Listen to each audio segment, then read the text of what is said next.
days a week, dude. Like, not even kidding. Every day of the week? Yeah. They're the steel tap? No, I actually have 2 jobs, dude. Oh shit. Yeah, man. I got dos Oh damn. trabajos. Sucks, dude. Yeah, dude, for real. I don't. car 10 broke out of down 10 and it wouldn't cost, recommend. Fucking cost like $500 to fix a car. And then like the water heater went out. Cost like $600 to fix a water heater. Just fucking cut me out and give me a whole new life already, dude. I'm tired, man. Right. I'm tired, boss.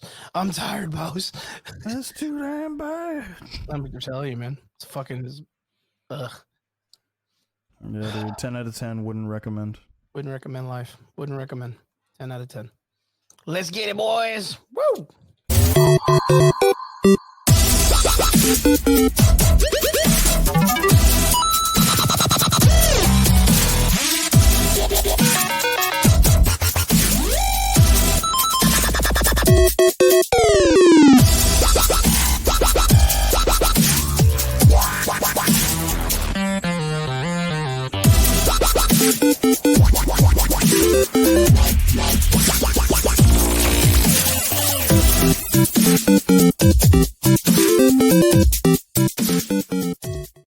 What's up? Welcome back. It is Sunday night, and you're here with the Average Boys podcast with the trilogy, the trio, all together again. We got Brian on the hot seat. We got Triggs here in the studio, and here I am, Crispy, with you guys. It's good to have you back, Brian. I feel like I haven't seen you in forever. Triggs, I feel like you get like every other day I get to see you.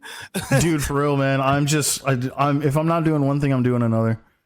Yeah. No, I feel it. Boys, what it's been. Brian, I feel like you deserve the most opportunity to come and tell us how your whole thing's been going, because people have been asking, where's Brian? Where's Brian? All right. Well, I mean, I told you guys I was going to take a little bit of a break. Been working on Sundays, making that money. And today I actually had the day off. So I decided, you know what better way to cap off a great weekend than to hang out with my boys, man.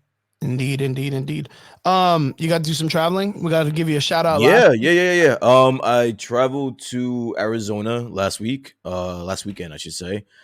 Great trip. I always get to reset while I'm out there. So that was really cool. What was the weather out like there? Was it pretty warm? It was warm, but you know what? It wasn't like too warm. You know, it wasn't that like hot Arizona. It's the winter over there, right? So it was like 70, 75 the entire time. Just like, man, lucky you, dude. Lucky you. Great. I've never had the opportunity to ask this, but when you get to travel outside of like the Jersey, New York area, and you get to go to something like that where it's kind of like, I mean, I think Phoenix is pretty much another just big city too, right?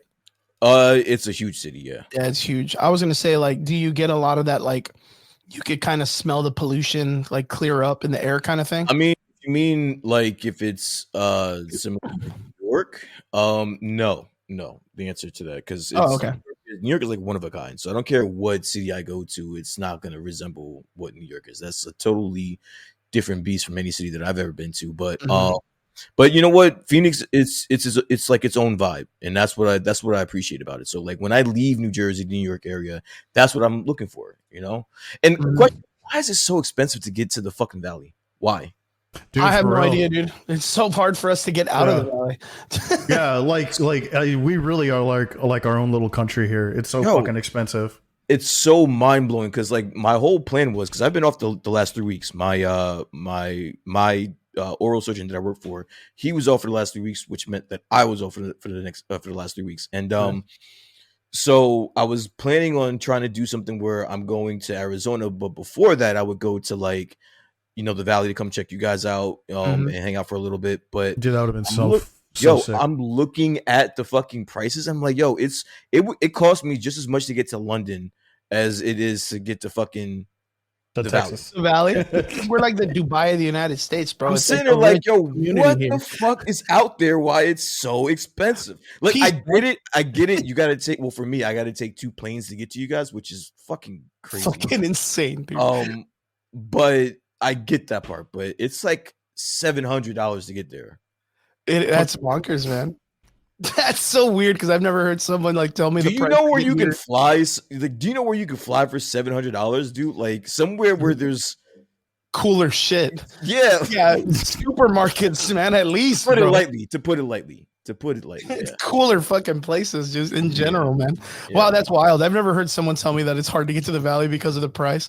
But then again, I mean, I think it was you that told me one time that you were watching and like just pop up ads about houses in the valley being like $1 million and then being like super wild looking, and you were like, God damn, that's crazy, man. Well, I mean, it's true, dude. Like there's a few places over in Mission, bro, and I'm like not even kidding. 1.5 million will get you seven rooms, 5 bathrooms, like a 4-part car garage, yeah, and that's like, 1.5 mil. Yeah, it's baller status, and these guys are just working at Walmart, man. Like David, what's up, David? He says it took 4 flights from North Dakota to get to Texas. Bro, do you know how long do you know how long it would take me to get to North Dakota from when I was stationed in Kansas? It would take me 9 hours. Jesus Christ, dude. One way, 9 hours. I'm telling you, it's wild. And you know what? Like just driving out of Texas is a fucking nightmare, dude. From South Texas. Like it takes almost a whole day to get out of Texas. Like honestly, I was looking at flights to get in, like to fly into San Antonio and then just drive down to the valley because that'll be fucking cheaper than fucking taking. Oh, dude, I bet it's like $300 cheaper, right? Some shit hell like yeah. Yeah, just rent a car and then just drive the 4 hours. Yeah, pretty much. I mean, that's kind of like the way a lot of people do it. Actually, they'll get you like that down here.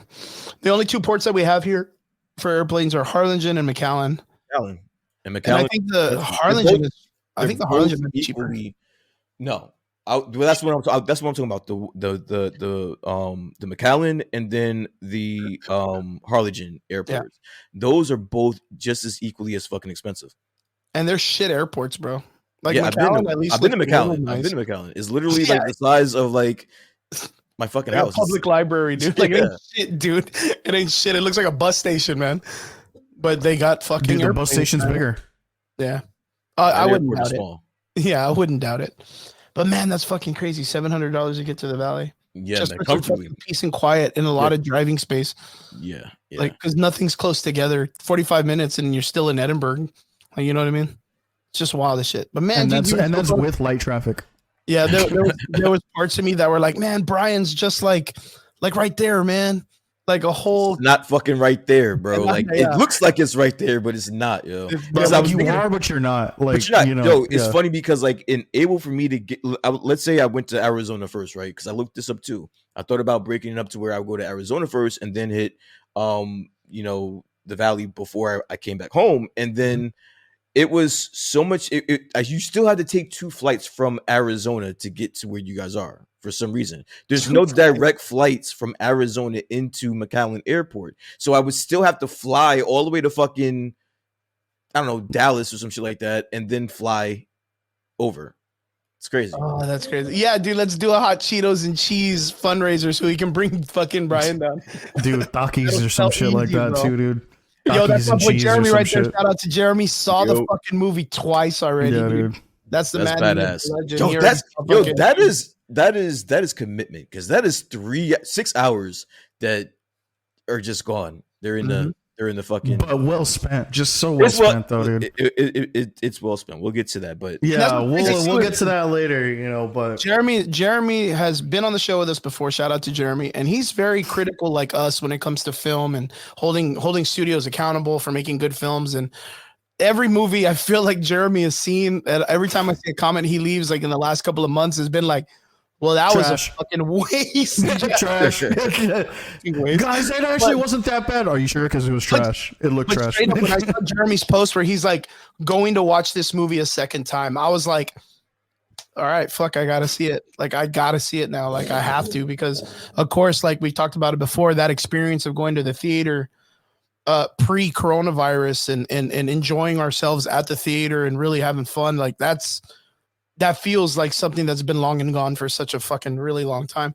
And I was just talking about this the other day. Well, Triggs will get this. I don't know if it was like that for you guys, Brian, upstate, but like there was a time where like every weekend you would see like a bunch of high schoolers like just chilling out at the theater, like in the front, just hanging in the front. Like we had our but that was like when we were still teenagers. Oh, that was literally right before coronavirus too. Yeah, man. That's why like I don't know. I don't like. Maybe I just looked past it or I didn't notice it or something. But like I don't know. Like, yeah, it was just one thing that I just wasn't paying attention to because, like, and if I did, I was just like, couldn't go get my ticket. I'm gonna go get my stuff, and I'm gonna go to my fucking theater. I'm not here to talk to nobody. If I see a friend of mine, cool. What are you gonna go see? How'd you like it? Bye. Boom. That's it. I'm straight. There was a lot of congregation like outside of the movie theater. There used to be that, and that hasn't been a thing in our region. Brian, did that ever happen upstate with you guys, where like people would just kind of like congregate the movie theater? I mean, when I was younger, yeah. But not after a certain age. It was maybe like an adolescent, like teenage. Yeah, like thing. it's like a thing that like the teenagers do, right? Yeah, they yeah. Got places to go, like what they got, like Peter Piper and where the fuck else were we gonna go? Arcades and shit. But yeah. like, plus, I mean, there was always like a decent little arcade, like at the movies, right? Exactly. You could fucking just fuck around at the arcades, talk to some girls, or just hang out. Like there was always something to do at that point. But then But after Corona, like I've noticed that there's just like there's no more hangout. Like people like. But is that a bad thing though? Is that really a bad thing? I mean, fuck them kids, dude. I don't think I've ever seen kids hang out at the movies anymore. I haven't seen that in a very long time. And I was thinking about that the other day, and I was like, do you think that kind of plays a factor in the fact that people don't like go to the theater as much because they don't see that congregation? People still are, yeah, but people are just still very, very reluctant to start to like go to the movies. Like that full resurgence back to the movies, I don't think has really come back yet. Yeah, it hasn't really returned. I think that's really weird. That just goes to show, in my opinion, like how hard it is for these theaters to kind of keep people there. Keep them coming back and keep them wanting to return and keep them, because even the factor of like we have the Edinburgh Theater, right? It doesn't have an arcade anymore. It has a full bar. It kind of caters to it more than it does to dude. Children. That's what's up. But yeah, but fuck that arcade.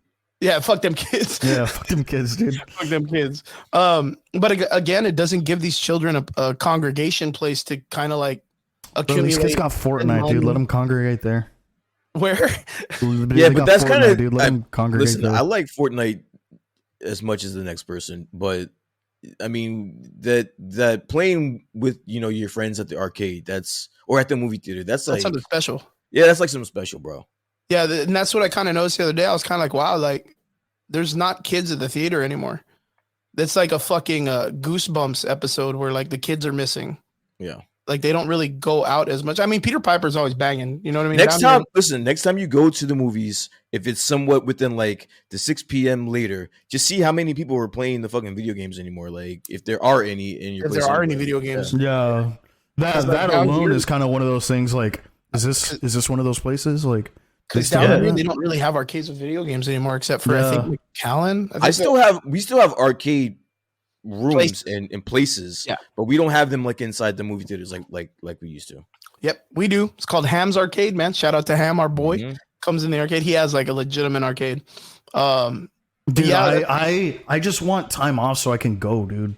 Yeah, for sure. Every Friday he does like a fighting championship. Yeah. Do they serve at his place? Do they serve alcohol or is it just street? BYOB. BYOB. Yeah, but you can bring your own. You can just BYOB. All right. Yeah, cool. It's pretty much like his man cave that he allows people to come and do tournaments in. We have places like that out here. Yeah. Very like BYOB? Underground. Yeah, it's like BYOB. Like you go and just play mad fucking games and shit. Yeah. Yeah, and that's where we're gonna party when you come down, Ryan. Awesome. Yeah, we're gonna party at Ham's Arcade. But other than that, Brian, it's so great to have you back on the show. Appreciate it. There's so many crazy questions I want to ask you. First, I would love to answer them. I'm gonna start with the most horrible question, being that it's one of the top talking points of the last couple weeks. Horrible question. Madam fucking Web, dude. Okay. What did listen? All right. I know it's popular to like just shit on Madam Web, and it's very easy to. I honestly haven't seen it, just because it's not my cup of tea. It's not gonna land. It's not gonna land for me either. So, I don't have much to say about it. It's the Rotten Tomato scores though are fucking insane, bro. Dude, that is wild. I don't think they're. I think it's worse than Morbius now. Like, how do you get worse than Morbius, bro? I don't know. It's dude, Speaking Rob of, did you see championed that this Sydney for Sweeney weeks, just man. went on SNL and literally shit on the movie herself too? She's been shitting. A lot of people have been Sweeney shitting. girl? People that have been like involved in the movie have been shitting on it for like the past like 2 or 3 weeks, bro. They're Yeah. acting like that movie doesn't even fucking exist. Yeah. Dude, now honestly, good for them because You they can't just be gotta lean into the associated. meme. You can't be lean into the associated with meme that shit. and write it for what it's worth. Fuck it. I mean, 'cause how do you do worse than Morbius in this situation? And not only that, but the bigger thing is that they're both fucking Sony Spider-Man verse projects. Yeah, that and are then just you like have like the that bad. Craven. You have the Craven coming out, and it's Well, like, they just killed Craven with this movie. If it Oh, wasn't yeah. already dead, it's dead now, bro.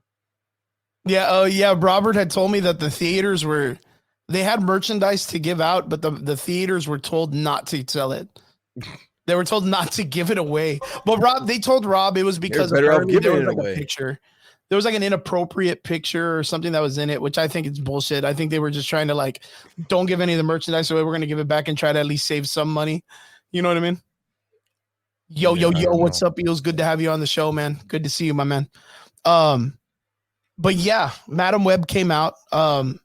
It pretty much did as well as we all said it would probably do, but its expectations of Into the Negatives went a lot higher than what we could even comprehend. Again, Yeah. we all said it wasn't probably going to do good, and nobody asked for this movie, and that met its expectations. Nobody asked for this movie. I think Rob asked for it because that Sweeney chick was in it, and he just like thinks she's hot. But I just could not wrap my head around why Rob came into the group chat and praising this fucking movie. I don't know. Fucking Rob. I don't know Like 10 what out of was going. 10, I don't dude. know what.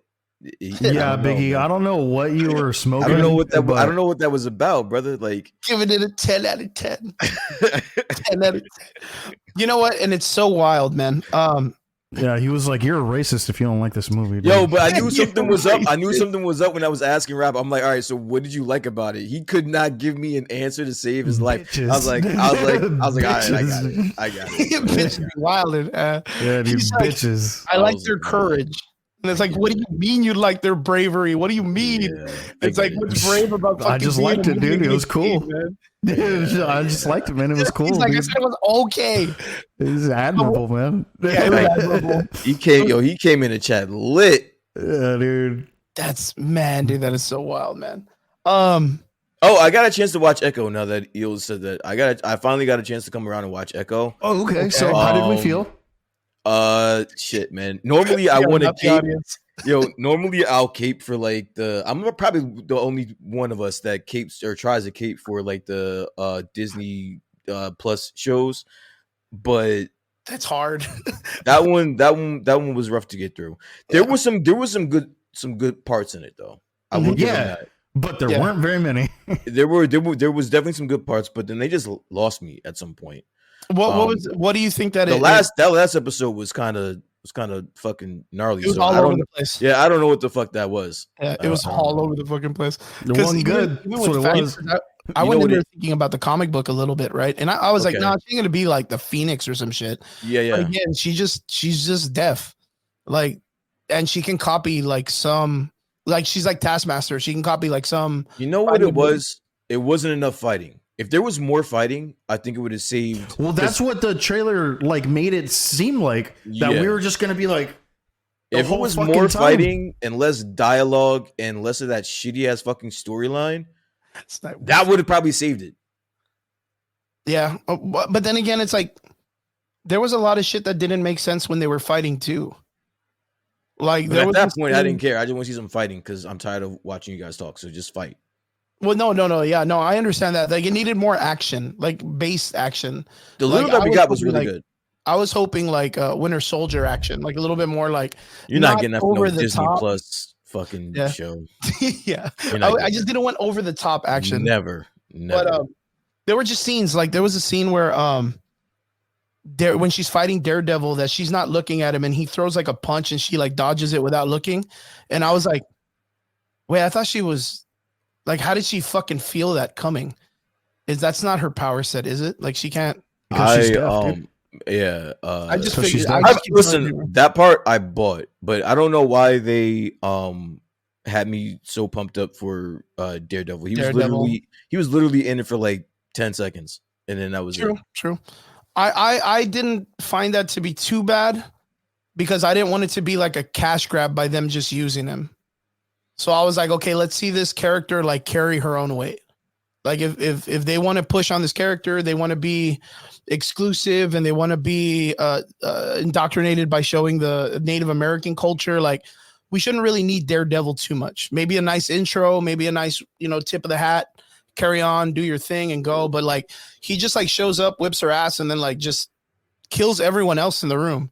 Honestly, I don't think that the part that we did get of Daredevil, I appreciated because I know what they were trying to do, and they were trying to show that she can hang with Daredevil. Like that was literally all that scene was about. It wasn't about. But that's also like the thing for me, dude. Like he basically like low diffs Echo. Yeah. Okay. I'm not exactly sure what low diffs mean, but I'm pretty sure it means like just he wasn't pulling punches. He's pulling punches, right? Yeah, like low difficulty. Yeah, like, I was like, bro, like to me. Like I'm not at all gonna say that fight was mid because it wasn't. It was really. I thought it had some really like nice choreography. I thought the shot placement was really cool. I really dug the cinematography for what it was in those fights. Some good panoramics in it. So it was visually very pretty. But like this is now like granted what I'm about to say is more of like a gripe, if anything. And I know that at that point, this is where she's kind of like, okay, now I'm kind of like just getting into the mindset that maybe it's okay to kill people, so and finally like the first time she allows herself to really hurt somebody, fucking Daredevil comes in and he's like, don't do that. And so they scrap a little bit. He low diffs her and he's like, all right, well, you have a gun now, I'm gonna take off. Bye. What did you feel with the show Echo that it stayed consistent with the Netflix series?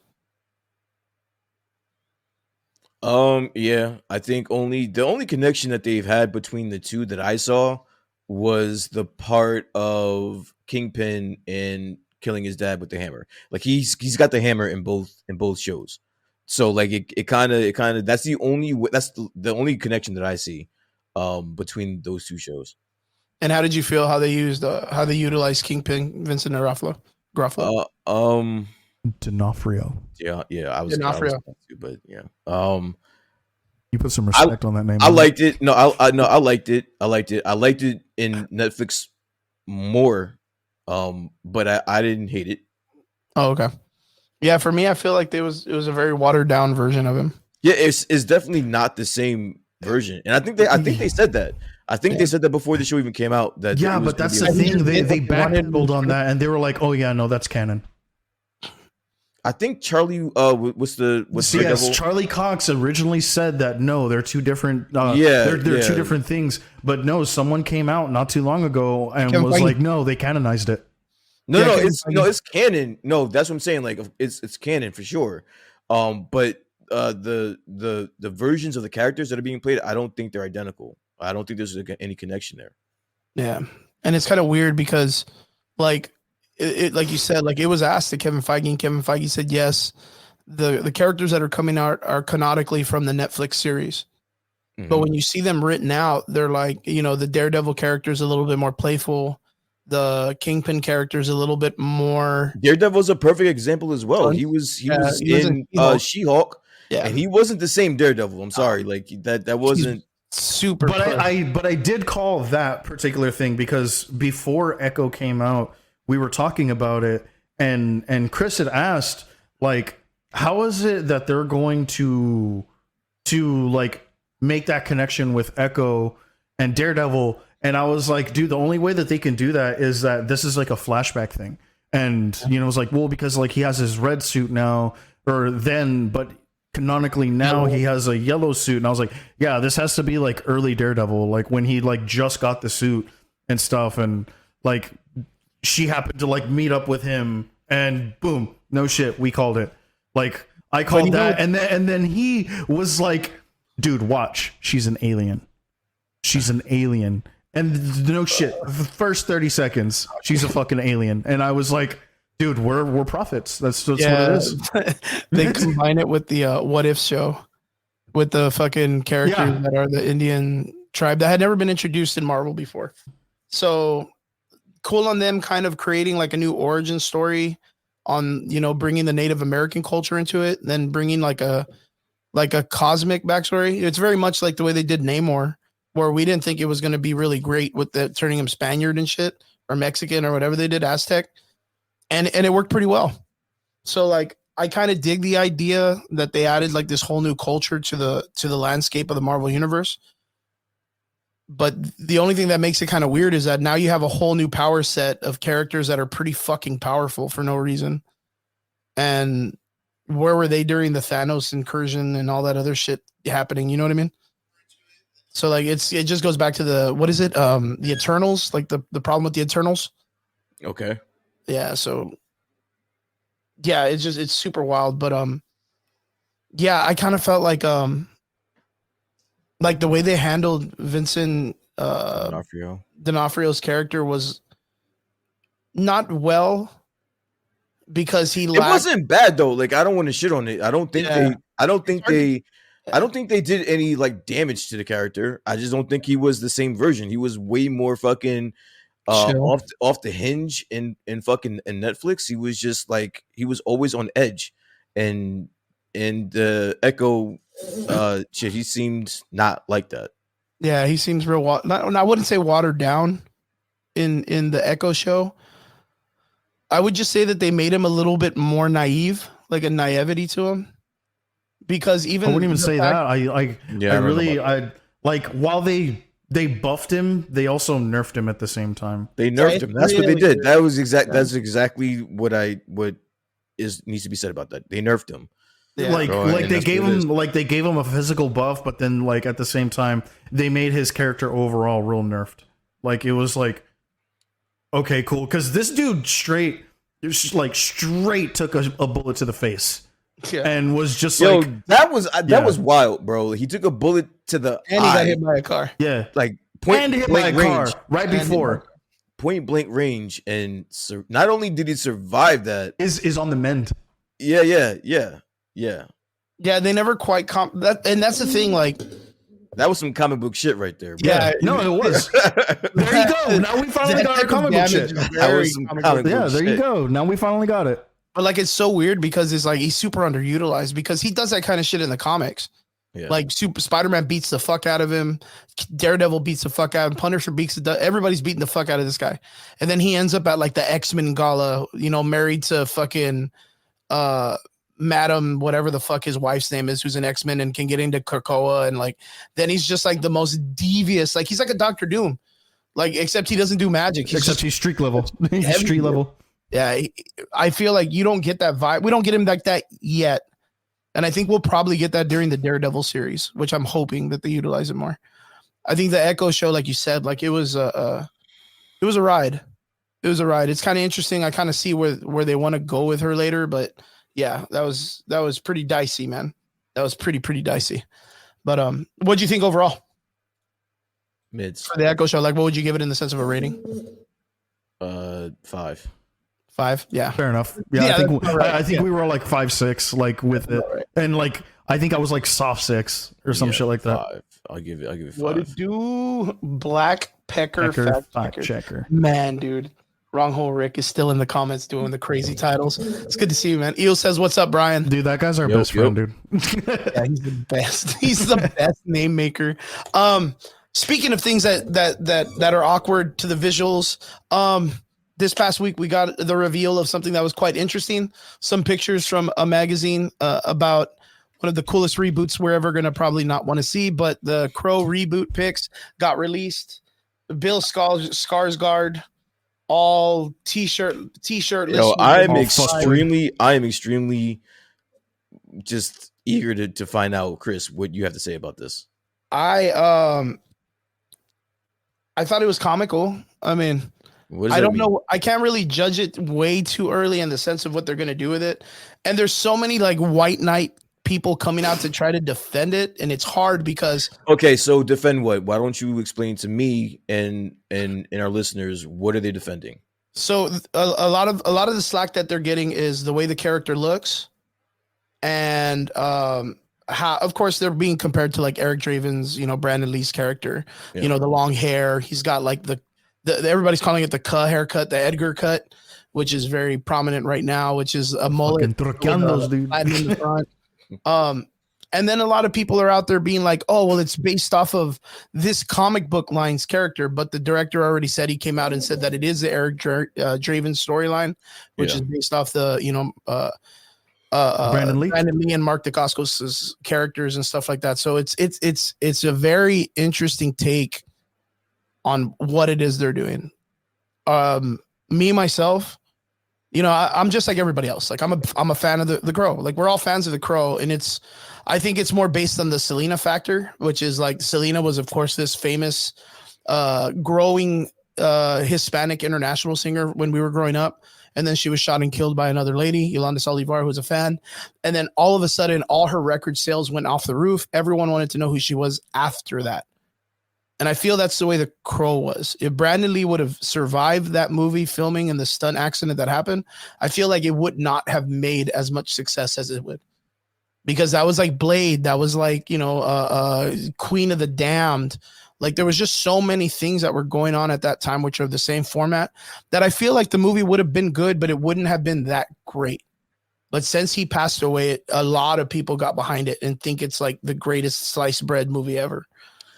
So hold on, before you continue, I just wanted to ask a question. So Elizabeth in the comments, she said the Crow is going to be a hard pass. I want to know exactly why. Like anyone that's going to pass on this movie in the comments, I want to know exactly why would you pass on it? Because listen, I'm not. We've already established I'm not a big Crow fan. Yeah, I remember that. I remember you said you weren't really interested in it. It didn't like catch your eye. But I respect it. I went to the movies. I went to go see it. You know what I'm saying? I respect it. But I'm just shocked as to why. Well, he looks weird, but I mean, why? Honestly, I'm gonna go see it. The reason I'm gonna go see it is honestly for Bill Skarsgård. He might look stupid, dude. I get it. He does. He looks real fuckboyish. Like let's call a spade, right? Homie has the fucking horrible face tattoos, the fucking Joker-esque, like words and shit on his fucking eyebrow, whatever, bro. But nonetheless, that is not at all to detract that Bill Skarsgård is a fucking powerhouse when it comes to acting. Yeah. This dude has fucking chops. Boy Fights His fucking family has chops. And so because of that, I would like to give benefit of a doubt that he can at least give us a good performance out of it. Okay. But that's also not to yet again, to play devil's advocate, that's also not to detract from the fact that writing is also just as important as the performance that we're given. If the dialogue that he's giving us is fucking super dry or something like that, dude, we're gonna have a horrible time. And it is what it is. It's shitty, but it is the truth of the era that we're in right now. Yeah, it's super weird. Yeah. And not only that, like Trigg said, Bill Skarsgård, his acting chops are fucking phenomenal right now. He just dropped a trailer for Boy Kills World. Have you guys seen this trailer? It's so good. Dude, his narrator is John H. Benjamin, the guy who plays Archer, and that's probably the biggest reason why I want to go see that movie. This movie is like a Money Train or Bullet Train. Smoking Aces. It's got that the fucking vibe. Hardcore Henry vibe, Guns Akimbo sort of shit. It looks I think I'm gonna have to disagree with both of you guys now that I'm thinking about it. Only because, all right, so the Brandon Lee, right? You didn't like him as the Crow because of his acting chops, right? I mean, I don't think he acted his ass off in that movie. You love him because of the tone, the tonality, the cinematography, the action, the theme and stuff, all that shit. So I don't know if you necessarily need that in because this is, I mean, call it what it is. He's a fucking super character. He's a superhero. He's a superhero, basically. And so I don't know if I need that necessarily in the Crow to see it. Because I think if you nail all those other aspects as to which made the original so good, I think you'll be fine. But don't you think that might be I guess counterintuitive? If you're going to get a lot of comparison to the original film, if you make it You're gonna get that regardless. You're getting that regardless. Yeah, you're getting that regardless. There was these people when they made this movie, they knew there was no getting around that. Yeah, they knew that's I'd have to agree with entirely with Brian. Yeah, because I understand that, but like for them to kind of like, because remember when Brandon Lee died, everybody said there would never be another Crow movie, and then they made City of Angels, right, which is with Vincent Perez, which he did really well with. And then the third movie came out, and they had the guy, I forgot his name, but he played Chris from Resident Evil, the first movie, which is exactly like Bill Skarsgård. Like that, he looks almost exactly the same. And then they had the fourth movie, which had that dude from John Connor from Terminator 2, which was really bad. That one was like extremely bad. The one before that wasn't that great either. Like part 3 was that one had Tui Trang in it. That was like her last movie. Was the Crow movie before she died? Yeah. So it's one of those things like Vincent Perez in part 2 City of Angels. That one was pretty well done, but you could tell it was like low budget compared to the budget that they had in the first film. Like you could really tell a lot of this stuff was studio. You could tell a lot of it was filmed like in a warehouse, not outside. Like you could tell a lot of that stuff. And and the TV series was pretty good. Mark Dacascos did I know there was a TV series. Mark Dacascos vaguely remember that. Yeah. And he did really well. Mark Dacascos did really well. And it was very like it almost had like the Crow meets Touched by an Angel, Touched by Texas Walker, Texas Ranger. Like it had a lot of like family vibes to it. I don't know. There's a moral at the story after every. Yeah, you know what I'm talking about. Yeah, you know what I'm talking about. He walks into a church and someone gives him a pamphlet with the Jesus in the body old fucking. I don't need Jesus. I got family. Yeah, family kind of thing. Wait, let me ask you a question. This is super important. So, were these episodes? Was there like individual episodes where there was like a beginning and then an end after each episode, or was there one long storyline the entire time? One long story.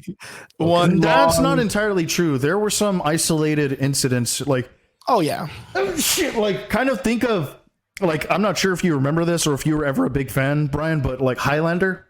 Oh no, of course, hell yeah. Like Highlander had one long story, but there was isolated stories. In that story. Yeah, so it was very much in that same format.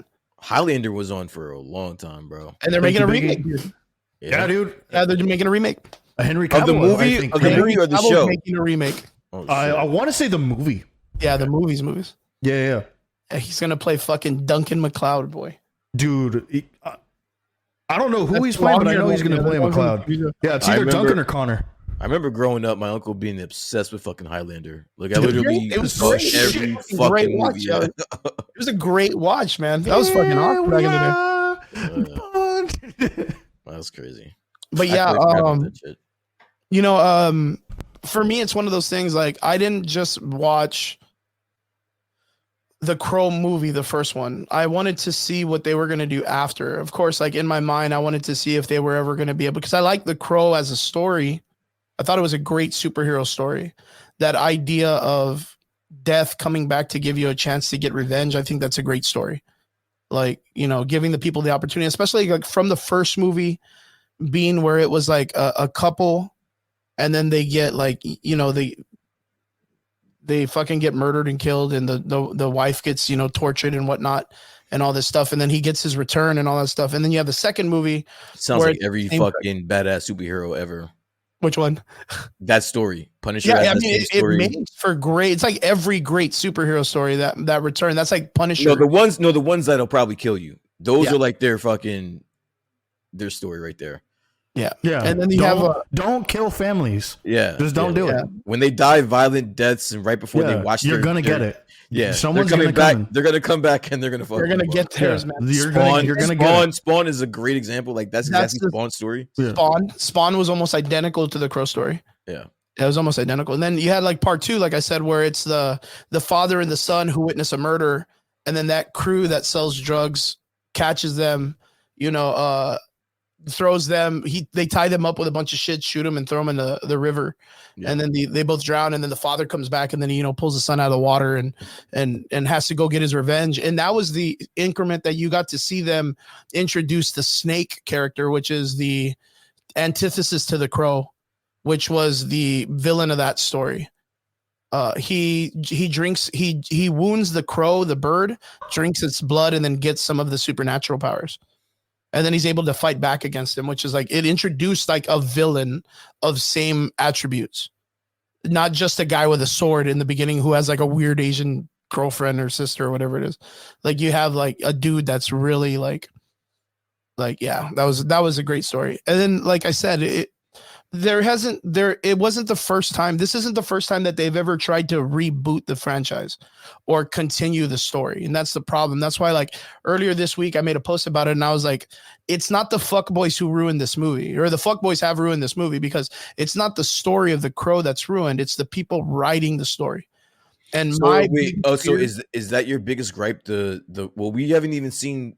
Are you talking about like in the past or the past? We have 5 iterations of the crow already. It's not like the first time. So let me ask you, since you're like I will put you in like a fucking super fan, because I don't know any person in the right mind that has fucking stayed with the crow as long as you have. Dude, I literally have like the box set. I know I was picking on fucking Rob about the Steel book today because he purchased it on Amazon and he was like, yo, finally got it. And I was like, bro, 20 years later, like, why didn't you buy this like fucking 5 years ago, 8 years ago? That's the thing. There's still steel boxes around. So then, what is it with the picture that was brought out with Skarsgård or whatever the fuck his name is, and like what is it about that? Is it because you're still, I guess, comparing that to Brandon Lee, or why does it look like shit?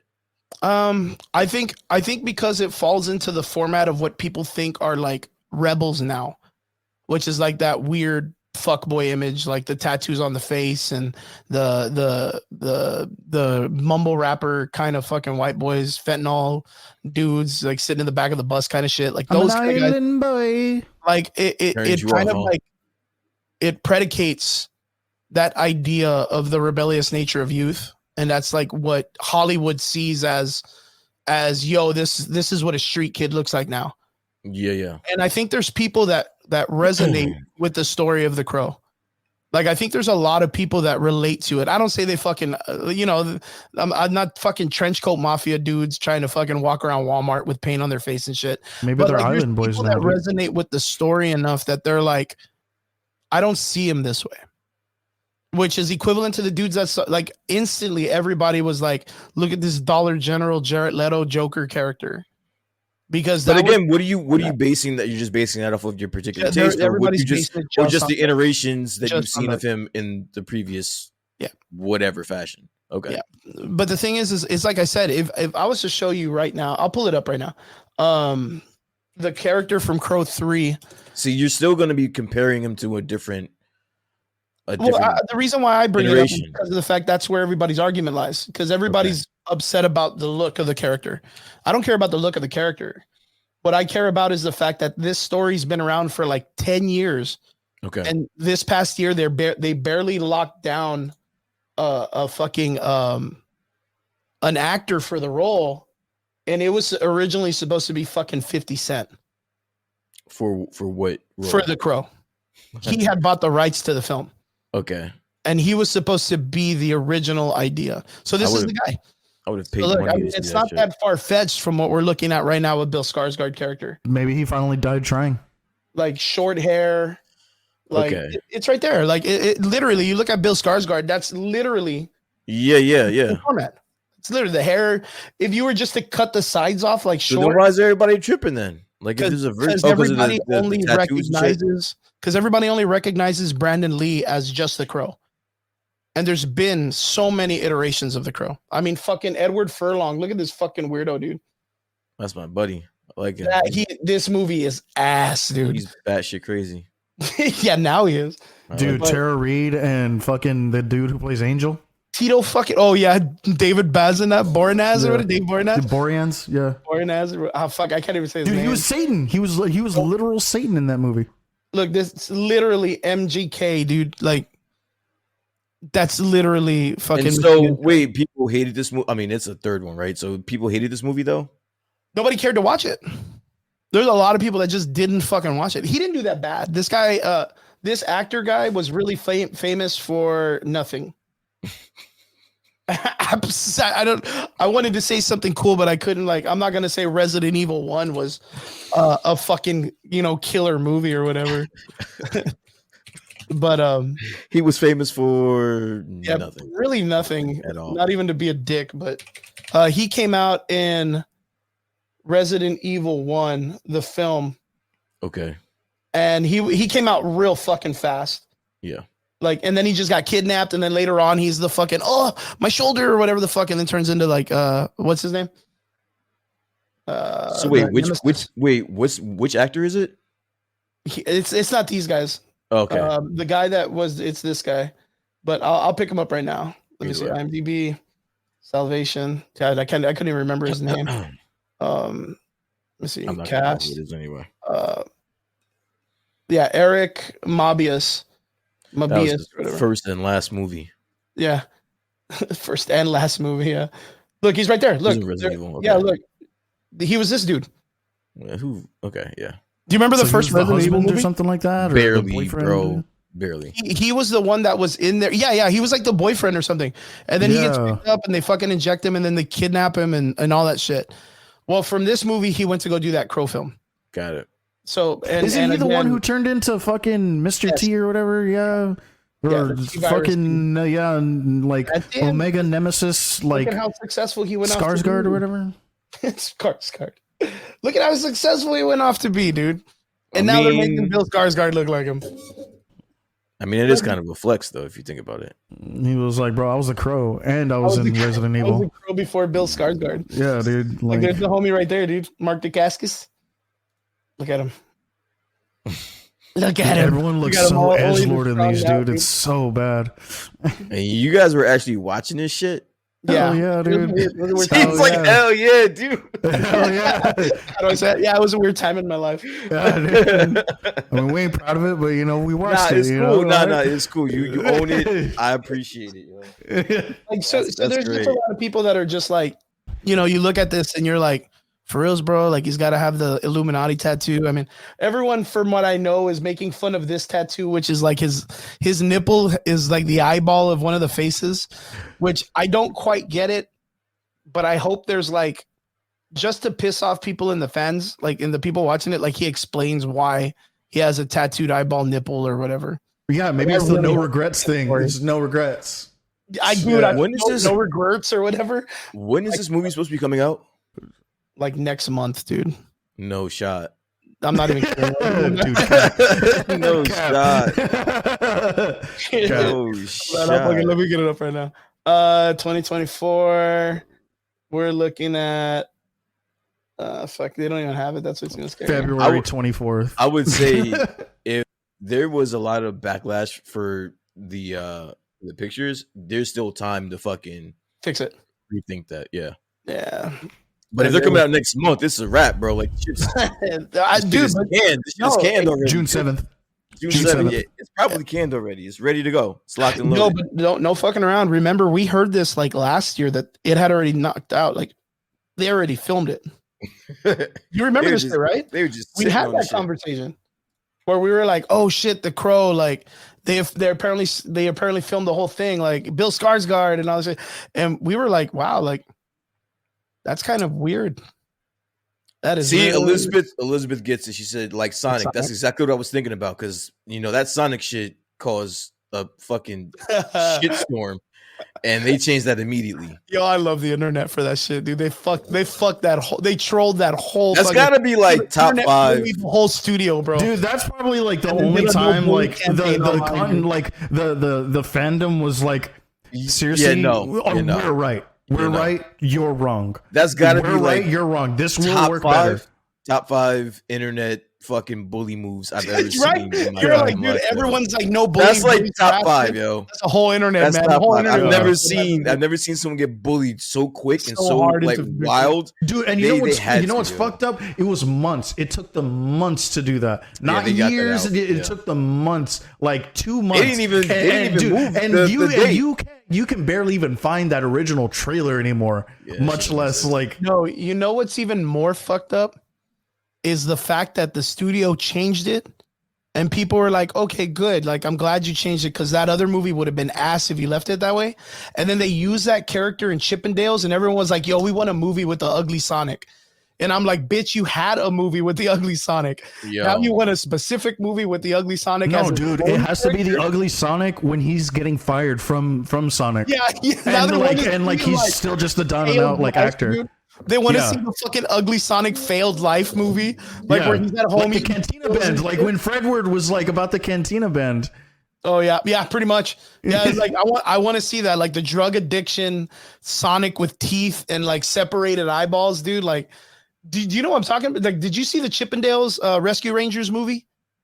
The movie, I don't know. Maybe they released a live action last year. I used to watch the show. I don't know about the movie. They released the live action of it, and they brought the ugly Sonic back in that film. And he was like, oh, I'm going to show it to you right now, and you're going to laugh. This fucking, what makes it even better is like, watch. He is fucking movie. He has his own Comic-Con panel. Like, he's at a convention, like just selling tickets and pictures. And he's like, oh yeah, what's up? I was supposed to be in that movie and they didn't use me, but like ugly, like, dude, they fucking brought this dude out.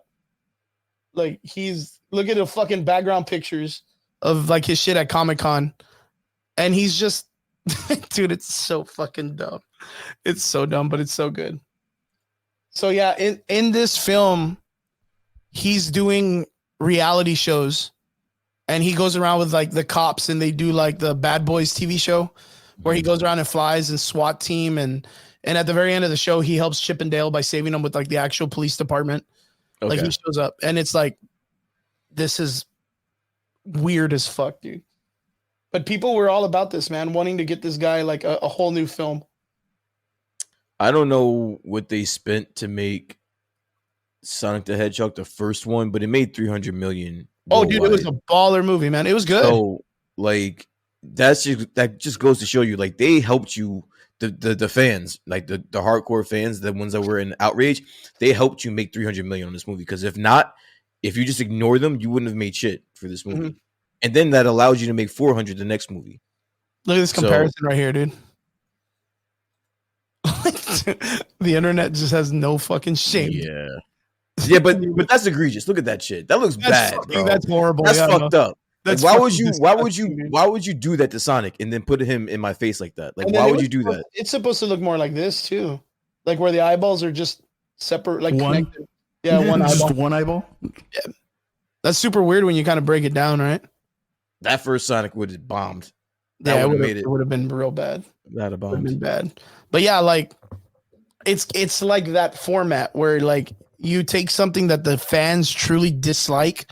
It's like Morbius. Morbius did the same thing. Do you remember what happened with Morbius? You remember the fiasco behind that? Where people hated it so much that they turned It's Morbin Time into a meme. And the movie had already fucking failed, dude. Like, miserably failed on release. No, it released twice. You remember that? And that was why they released it the second time, is because they thought that they had momentum to re-release it and get people to go watch it. And people were like, bitch, we're making fun of it. We don't want to go watch it again. Because they were saying like Morbin Time, dude, that was the fucked up thing, dude. You go back and look at the second release and it had like a little bit more than what they did the first time, but still, dude, like they just got bullied into thinking they were going to be successful because people were talking about it again. Like, that's bonkers, dude. That's bonkers. But like, straight up, my opinion on the reboot is I'm going to give it time, and I'm going to go watch it when it comes out because I'm a fan of the story of the Crow. I want to see what they're going to do to it. I've already seen 4-5 different variations of this story broken up. If it's going to be the Eric Draven story, like, I'm nervous for that because it's just going to be like, okay, cool. Like, what are they going to do with the Shelley story? What are they going to do with the Sarah story? Like, how are they going to make it? Like, you're going to reboot it, but how are you going to make it better? That's it. Like, how are you going to make it better than the original one? That's what I'm worried about. Like, that's the only thing I worry about. Is it going to be something that's going to bring people to the theater? I don't think so. I don't think people are going to line up to see this. I think right now, with what they've seen, people are not happy. But then again, it's just on visuals, though. It's just on visuals. It's like the Joker in Suicide Squad. You remember that? You remember when that first popped off and everyone was like, fuck the Joker and all this stuff. And then you watch him and you were like, well, it wasn't that bad. He wasn't that bad. Jared Leto did his best with what he could. It was just the design of the character. The script, and like we said before, the script is what has to be done correctly. The story is what has to be done correctly. We've talked ad nauseum about that movie and Jared Leto specifically. We don't have to get into it, but I didn't mind it. So yeah, I mean, he did good. And like I said before, like there in the trailer when he says like I'll hurt you really, really bad, like that got me really excited to see what they were gonna do. And then they cut that scene, and I was like, oh fuck. And then you realize there's like David Ayer came out and said there was a whole bunch of shit that got cut. So kind of makes you wonder like what the whole thing was gonna look like. But yeah. What do you guys think? Are you guys excited for The Crow or not? What about you guys? Brian, are you gonna actually give it a chance or no? Negative, man. Not even giving it a chance. I'm gonna let you watch it, brother, and then you come report back, and I'm gonna act interested, but I'm probably still not gonna get around to it, bro. I don't know, dude. man. He's gonna straight Dune this movie, bro. He's gonna straight Dune this movie. He's gonna be like, whatever, dude. Cap. About Dune too. Did you see Bloodhounds yet?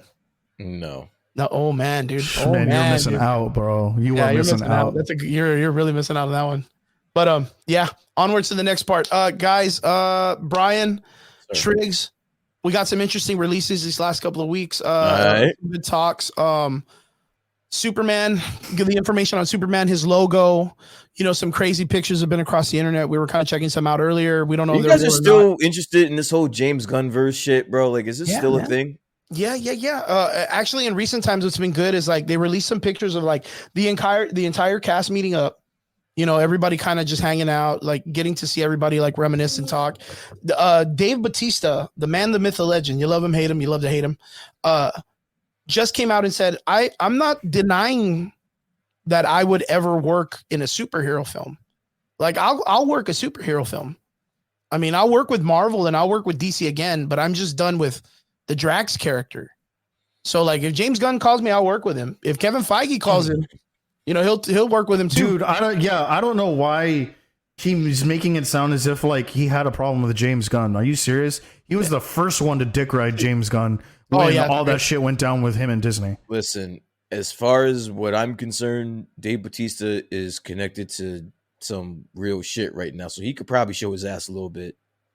What do you mean? What happened to Dave Bautista? I'm just saying, like, he's coming. He's part of, you know, something, a franchise that has some buzz right now. So, like, if he wants to talk shit, this is probably his best time to do so. Yeah, that's true. I never even thought of that. And then with the factor that James Gunn, like, he had James Gunn's back during his whole debacle with Marvel and all that stuff. Bro, he basically told Kevin Feige, he was like, look, man, if you don't let him finish this movie, I quit. Look at in the comment section, Jeremy said, DC is dead to me, bury it. Yo, if you're in the comment section, the most accurate fucking statement ever. Yeah, that's hardcore. Anybody that's out in the comment section, let us know what you think of the DC universe. Are you excited for it? Or are you not excited? Like, let us know in the comment section. But kind of tell us why though, because I really want to know why. Because, you know, seeing the cast and everybody coming together, that kind of gets me a little excited. You know, James Gunn, for what it's worth, at least has. Does he? Let me ask you a question. Does he get you excited? Pause. Like, does he get you ready? Like, knowing that he is associated and attached to this upcoming reboot, does that get you excited? Yes. Even after all the debacle, the bullshit that's been going on over the past year or two, that doesn't. I like for him getting the opportunity to run DC, like Kevin Feige and all that stuff. It's still hard to say if he's going to get like any opportunity like that. But, you know, what if we compare it to like Dave Filoni and Jon Favreau instead of Kevin Feige? Like, what if they're coming in like that with The Mandalorian? But I mean, not James Gunn. You just said him. Favreau and Filoni, they have some leeway. They have some room to talk shit and to do whatever they want to do. Like, they've earned that real estate. I'm not quite sure James Gunn has done that as of yet when it comes to superhero shit. I mean, I'll still, honestly, his biggest superhero like thing in DC to me has it isn't Suicide Squad. It actually has to be Peacemaker. Yeah. I mean, and not only that, like just through and through in the last like 10 years, James Gunn was the only one that stuck to his gun, right? Or his guns for Guardians of the Galaxy 3. Like the whole franchise, he kind of pulled it all off. Each one of them is great. Like each one of the Guardians of the Galaxy's movies is great. That's not true. The second one was trash. The second and this one one, was great. the second one was the trash. soundtrack's amazing. I don't care about the soundtrack. The movie I didn't care for. The first one was god tier. Yeah. And then the third one was really, really fucking good. Yeah. The second one I don't care for. Okay. That makes sense. But even with that being said, what has he done since then to make you feel confident? I mean, I'm gonna watch this shit regardless, I think. So Yeah. I'm just playing devil's advocate. Whether or not you can sell me on, like, if I was on the fence, how can you sell me to see a James Gunn DC? Like, what is it about him? I think it's the best chance we got to get DC back online. That's just 100% what it is. Okay. I think he's our best opportunity and our best chance. Like, he's got some credit in working with superheroes, and he's willing to take the challenge. I would prefer him over The Rock any day. Okay. So I've said this before. Mm-hmm. He's got a style. Like, he's got a type. Yes. He's got a humor. He's got an edge. He's got some dark humor that I kind of like and shit. But can you see that for Superman? No. And that's the only problem that I have, is that's the only thing I'm scared of, is that I feel like his quirkiness, his weird, like, I'm not going to say it's like a perverse version of it, but there's something about it, like the ideals that Zack Snyder had when he was making the film, and his like cinematography and the way he like makes beautiful shots out of everything. There's something about that made the DC universe seem bigger than itself. Like, all the time, where you can compare the DC universe like to the Marvel universe, but every time you watched it, you thought it was bigger. Like, watching, Batman fighting Superman, or not Superman. Yeah, well, when they're fighting against the Doomsday character, and he's like zipping around with the lightning bolts in the back, very reminiscent of the comic book covers. Like, Zack Snyder chose that specifically to make it look like the comic books, and he put his heart and soul into that. Are we going to get that with James Gunn? No. But I 100% think we'll get like the Wonder Woman snapping Maxwell Lord's neck, and the Kingdom Come story where Kingdom Come Superman and Lois are trapped with Superboy Prime. Like, I think James Gunn would go with the Superboy Prime story. Like, he's nutty enough to be like, yo, Superboy Prime would be a fucking fun character to do. Like, I think he would. I mean, he's going for the fucking, what's that other group? The Authority? Or what is it? The Authority, fucking, I think. It's called the Authority, which, this is what I'm saying. Like, he picks a lot of obscure, real obscure characters, versions and groups and shit like that. So I'm gonna give him a shot. I just he needs to get it together. Like, because DC needs to be something, and it doesn't need to be in the state where they are. Let me ask you a question, and I'll ask Triggs. This is where you also. Who else would you want to see come to the helm to try to run this? Because we do need DC films. Let me ask. I mean, my answer to you is no. But then it's an infinite, number that you could put on that. But on that list, where would James Gunn, like, if he wasn't already a part of this, where would James Gunn fall in your list of people that you would call? Like, top half, like maybe top half. Like, and that is probably would consist of like what TD, like being like 6 or 7. Cause I think if you give him a newer IP that he could fuck with, I think he'd probably have more fun. You know what I mean? Like, he'd want to go into it a little bit more, like, cause he was already done with the character Thor. Like, he already gave it his heart, and he was just like, well, I don't really want to do it, but I guess, cause there's nothing like, if you gave Taika Waititi like Guy Gardner, like Triggs, Guy Gardner, the Green Lantern. Like, if you give Taika Waititi that guy a film for that character, I think he'd knock it out of the fucking park.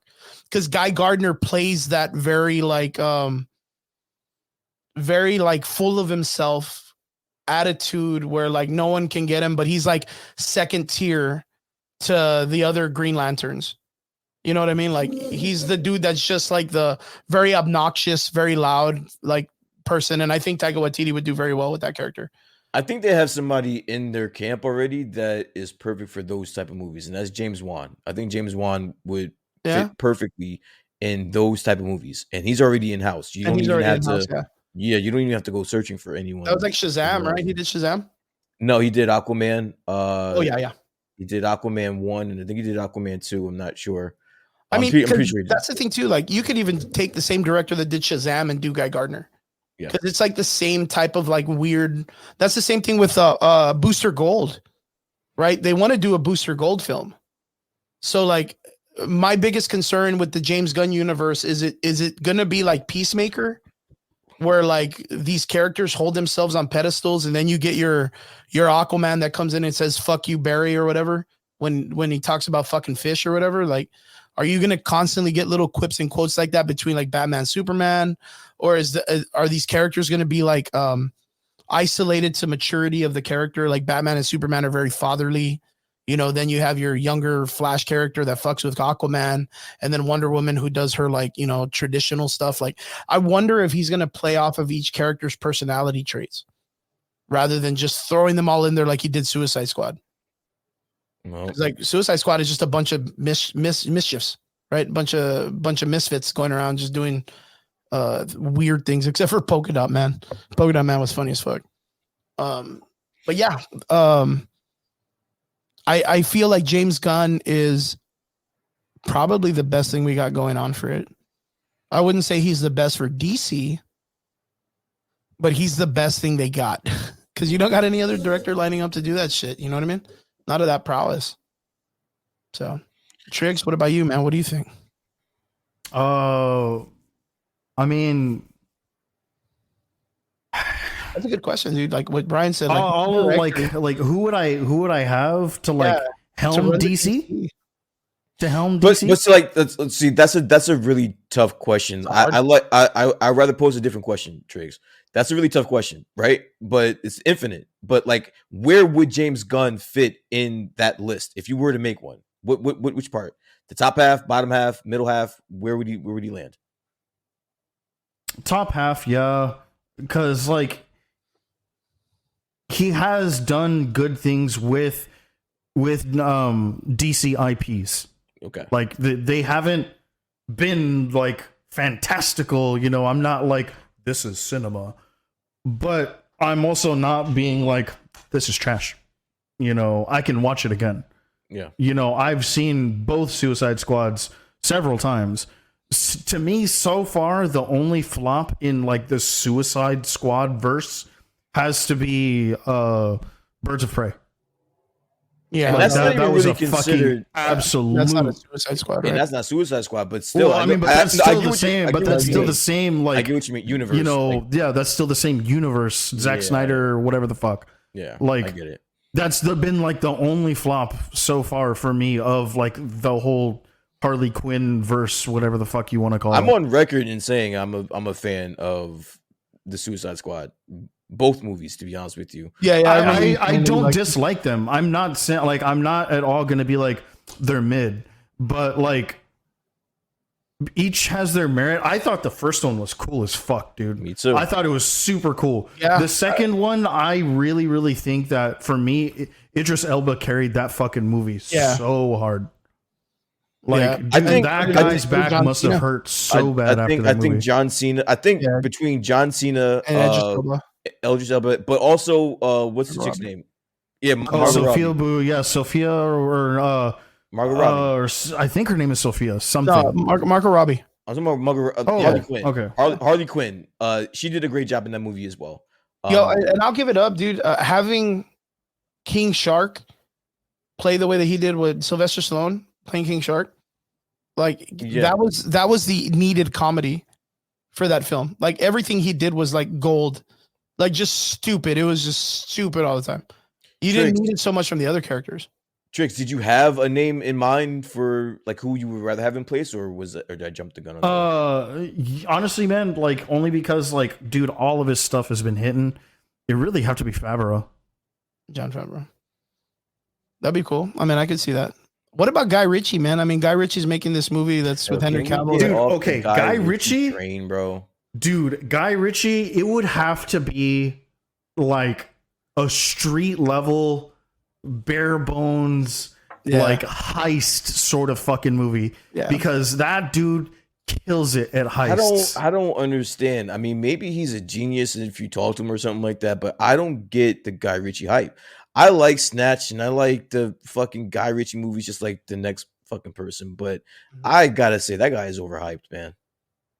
Well, I mean, dude, he did do what was it? Sherlock Holmes, the first one.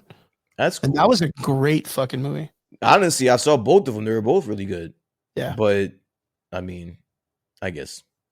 Yeah, I'm not saying like what I'm saying is like I think like okay, so we had the opportunity with Sam Raimi, right? They brought in Sam Raimi and Sam Raimi did Doctor Strange 2 or whatever. Yeah. He didn't do that bad, but of course he brought all his weird tropes into the factor, right? Yeah. Which I mean, I feel like some of it worked and most of it didn't. But like the very end fight scene was fantastic. And I think if you're going to bring in something to DC that you need, I think you need to bring in heavy hitting directors that want to make like if there was some factor, Triggs just dropped out. I don't know where he went. He said that his PC crashed. Keep going. Oh, okay. That's fine. If you were to bring in, and let's say Shot in the Dark, like Christopher Nolan comes back and says, hey, you know what? I did Batman. I want to do Superman. I would say let him take it. Well, at this point, after fucking what's the fucking bomb movie that he just did? What Christopher Nolan? Yeah, what was the bomb movie he just did? Whatever movie that was. After that movie, he could do Oppenheimer. Yeah. After that movie, he's gonna be able to do whatever the fuck he. Yeah, that movie has and will scoop up every fucking award known to man. So he'll be able to do whatever the fuck he wants soon. Like I feel like to gain the respect of these directors that are like, nah, man, superhero movies are stupid. They're playthings or whatever. I think you need to give them like the full creative opportunity to run with like the greatest characters of superhero times. Like it's like Christopher Nolan, this guy who made like an amazing Batman story. Like you would need to be like, here you go, easy opportunity. Christopher Nolan made the greatest, if not one of the greatest Batman films ever. He wants another rack at it. Give him Superman. Like give him the opportunity to just keep making, or just bring in fucking heavy hitting directors to fucking make superhero films in the DC universe. If you want to make baller movies, you need to bring in baller directors. You can't go with like the little small time people. Yeah, but I would only bring him in if he was really into it. I'm not just gonna bring him in just because I need someone of that stature to do this movie. I don't think that's the correct way to go about it. If he wanted to do it and was eager to do it and actually put the time in, the work in, the fucking the research, make a masterpiece. Make a fucking masterpiece. If he did it, then I would say yeah, sure. Yeah. But if he's doing it just for a paycheck and just doing it just to be doing it, it's gonna suck. Yeah, that would suck. I definitely agree with that. I agree with that wholeheartedly. Yeah, Triggs, what about you? What were we talking about? If you were, I was saying that I think right now, for them to release like DC and come back into it, I think DC should reach out to like the heavy hittingest like directors and offer them the opportunity to make their top Trinity films.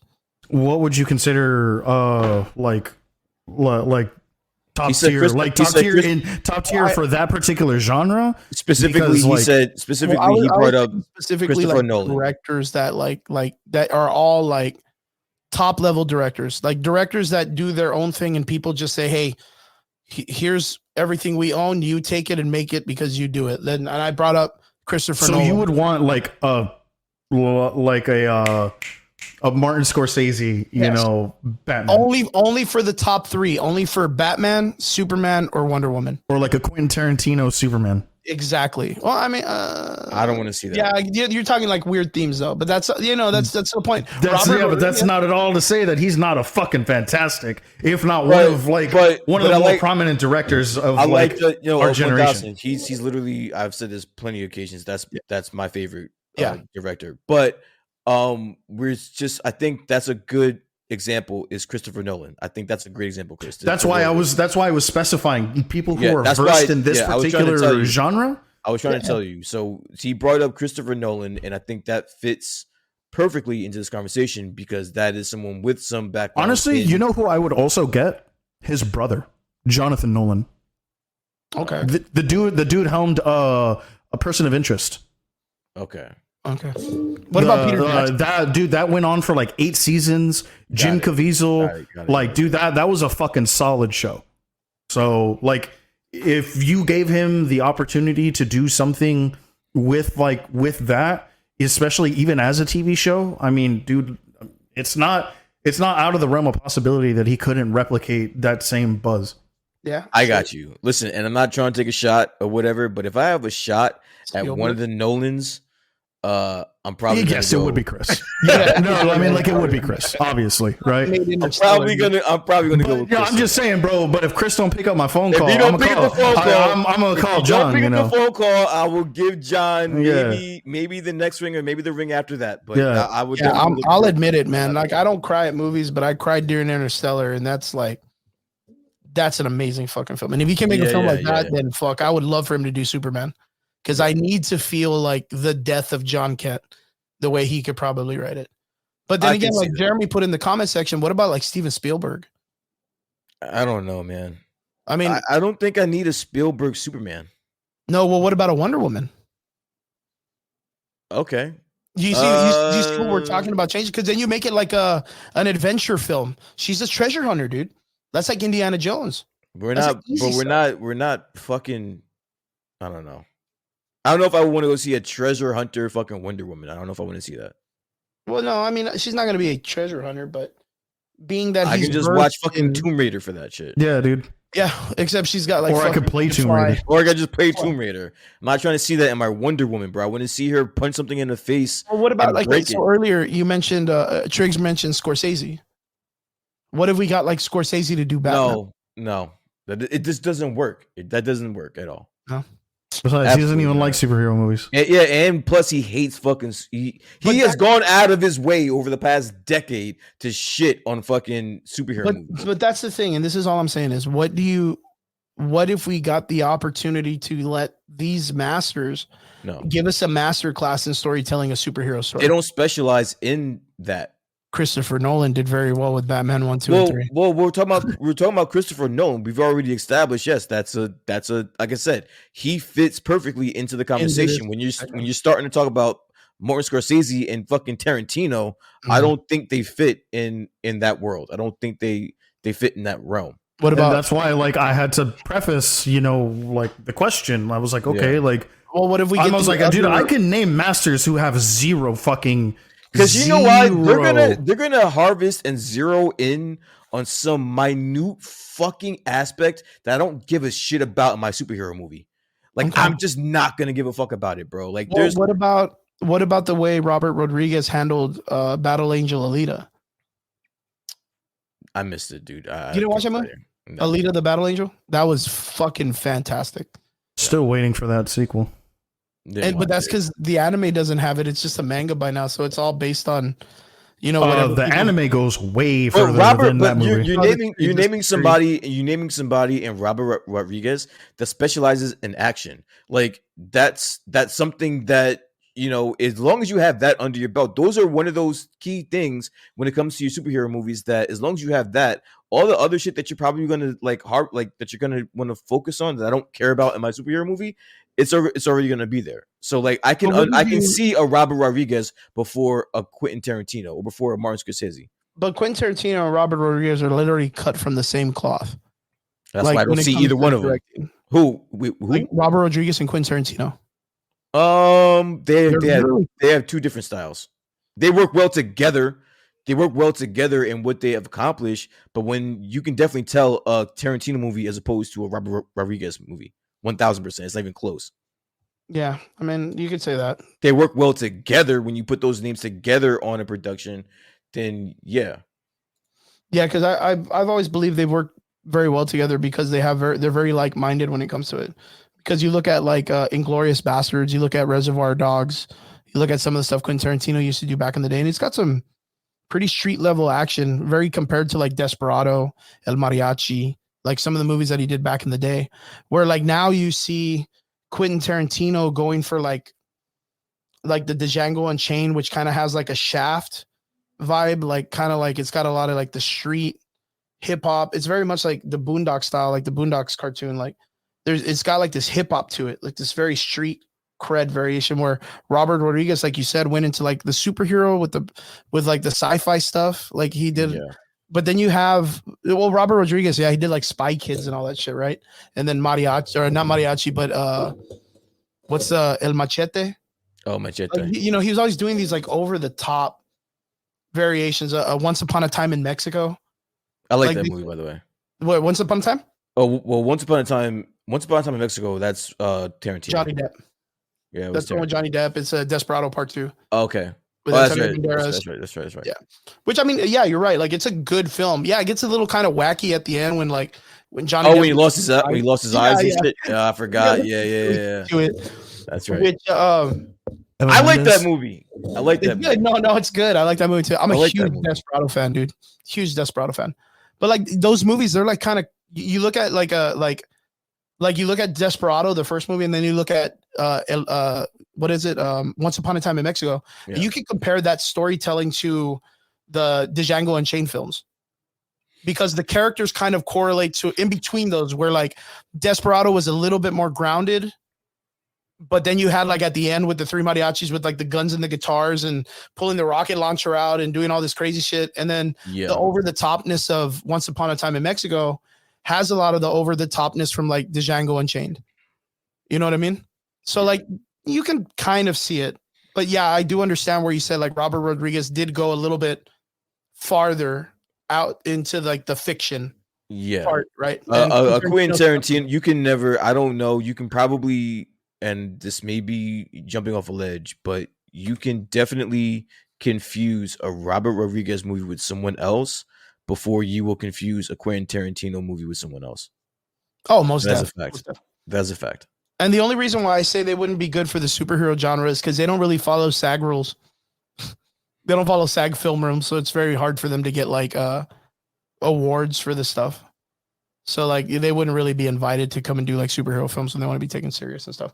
But yeah, like the only reason why I was even bringing up this thing on conversation is because like, yes, and Scorsese came out once and was like, superhero films are stupid. You know what I mean? But how do you get those people to acknowledge superhero films if not let them try and make one and take the helm and take it serious? And I feel like DC is like a perfect opportunity for them because it needs to be rebuilt.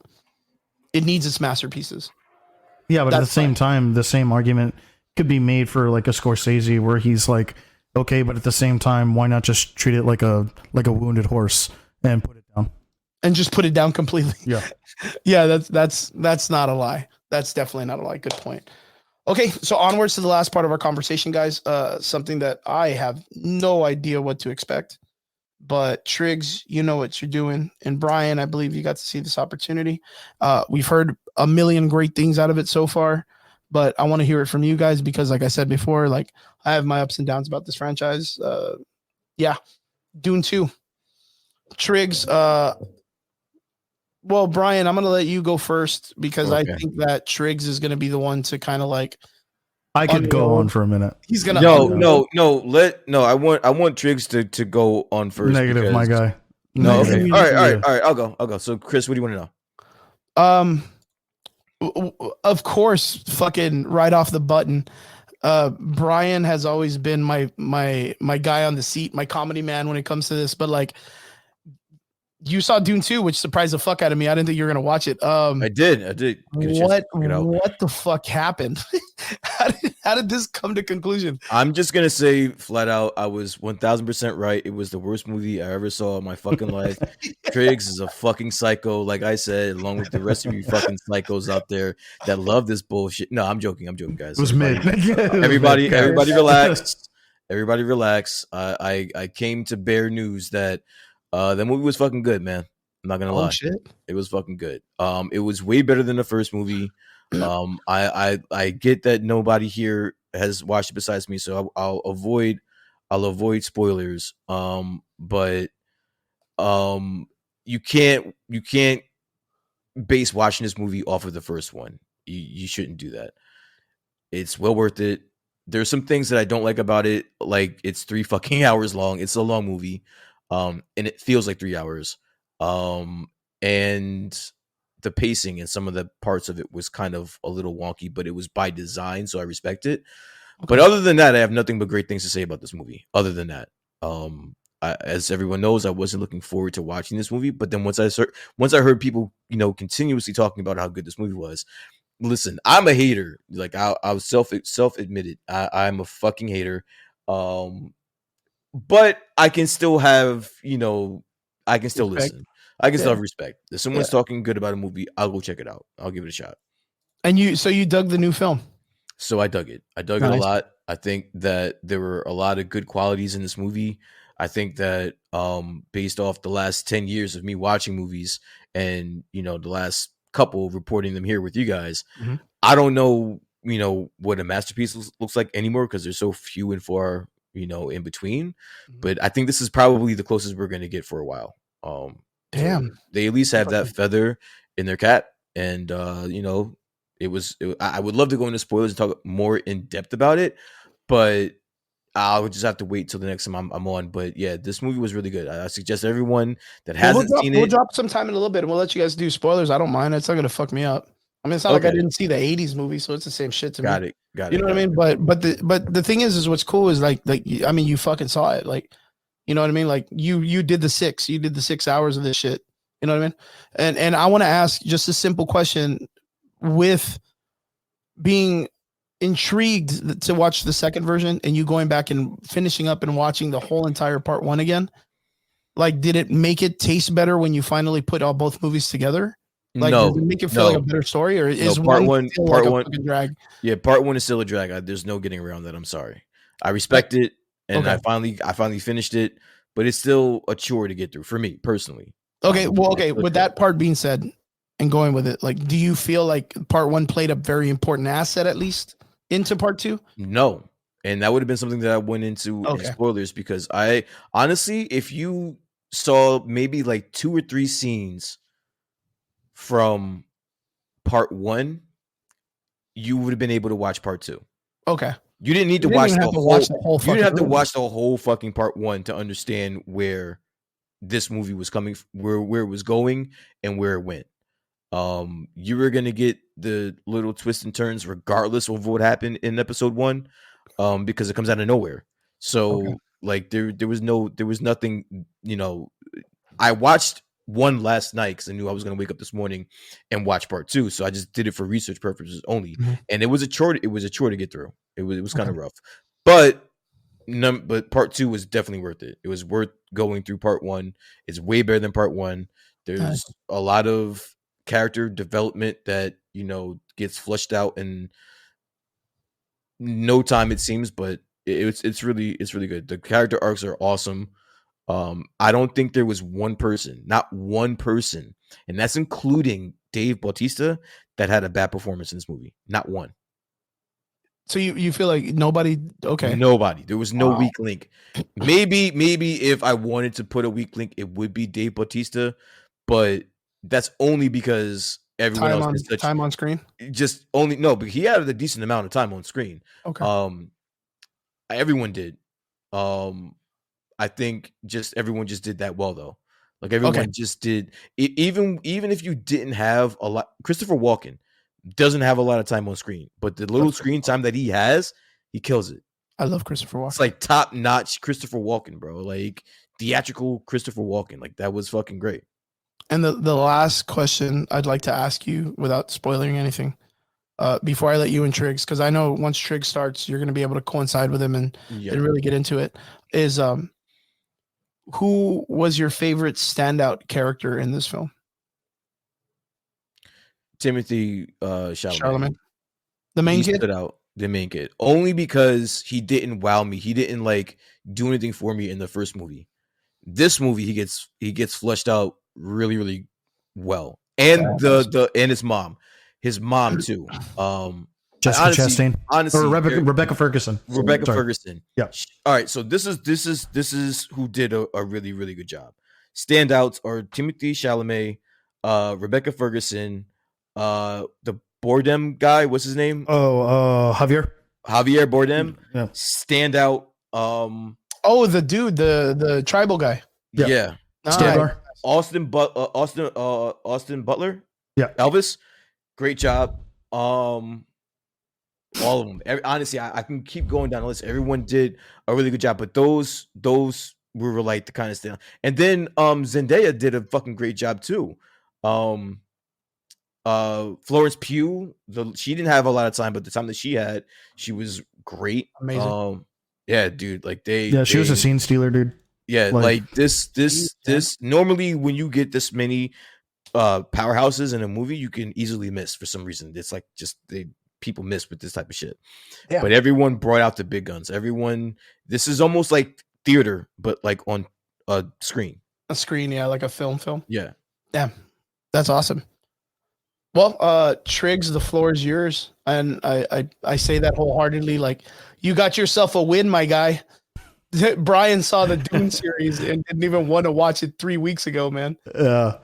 And let me just first say this movie is opening up to $82 million on its opening weekend. Very nice. 82 million. I didn't think it was going to be Madam Web, dude. No, I'm just kidding. Fucking dude, it is crushing it. This movie is going to do exactly what it did a couple years ago and win a whole lot of accolades. Say that right now. There's a lot of people who are going to get nominated or win something because of this fucking movie. Nice. This is one of those movies where you see it and you enjoy every aspect of film making, from dialogue to performance to action sequences, cinematography, musical scoring, shot placement, like everything. It is just a beautiful movie start to finish. I will have to say, I understand why Brian feels the way that he does when it comes to 1 and 2, that you don't need to necessarily see all of it. I don't exactly agree with that, because there are certain nuances that you kind of won't understand, but those are more just for purists. So that's why I'm kind of like, I get it, but at the same time I don't. I would have to disagree, but half disagree. I get it. Because he's not wrong. There's only a few key scenes in 1 that really tie into 2, but there are things in between those scenes that made the ones in 1 more impactful, which in turn made them what they are in 2. So there's a little bit of give and take with that. Secondly, Florence Pugh she's probably one of the best female actresses in the fucking world right now. That woman could fucking, fart on screen for 2 hours and I'll think it's a masterpiece. She is doing nothing wrong.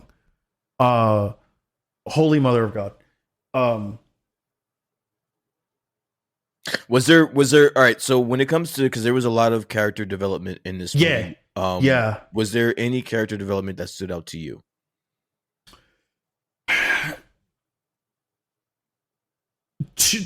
Actually 3 people. Honestly, everyone's did, but it was one of those things where I have to kind of harp on every single one of them, right? Okay.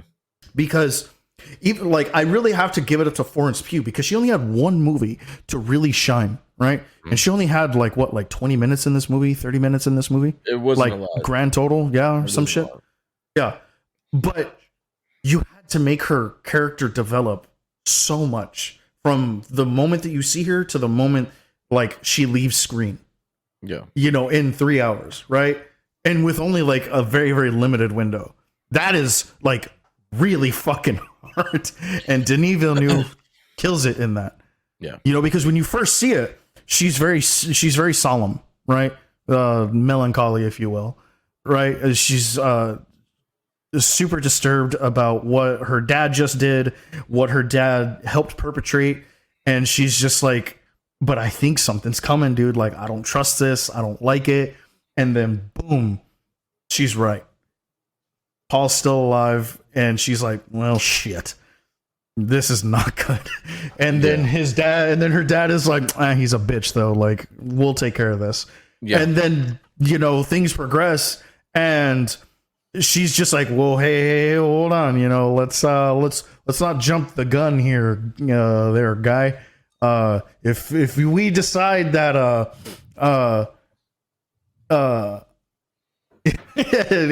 we decide to do things your way, will it be cool? And he's like, okay, yeah, sure, I'll let it go, but I'm gonna be watching you. With that being said, I want to let you guys know that the ending to Dune Part 2 is so different from the 1986 film. It is so fucking different. In the 1986 film, everybody's like, yeah, where we won. Arrakis has reigned. Yes. That does not at all happen in Dune Part 2. There's a lot of people cheering, but what they're cheering for is really bad. Like really, really bad. There's a lot of bad things are happening in this third movie. A lot of bad things are going to happen in this third movie. I'll gladly go over it, but but that will go into spoiler territory. I'll take care of that, either next week or, Chris, if you want to do it, I can do it, tonight. Yeah, but, most definitely. I feel like, that's like a reward all on its own. You guys went out and saw the movie, and you guys get this opportunity to be able to actually like talk about it and discuss it. I think, we just got to make sure that we let the people know in the comments if they haven't seen it. I'm trying to be as cool about it.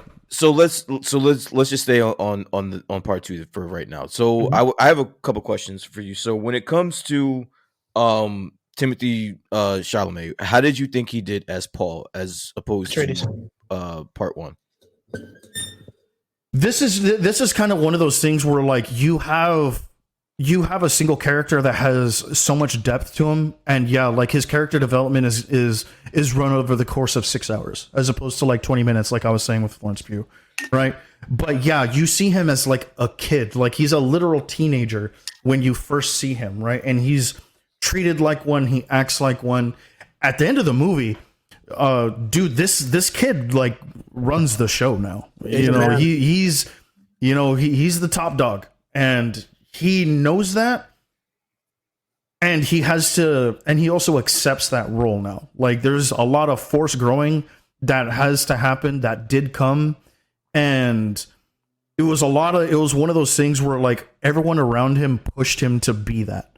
That was one of the things that was rushed, though. I feel they didn't do a good job of that turn.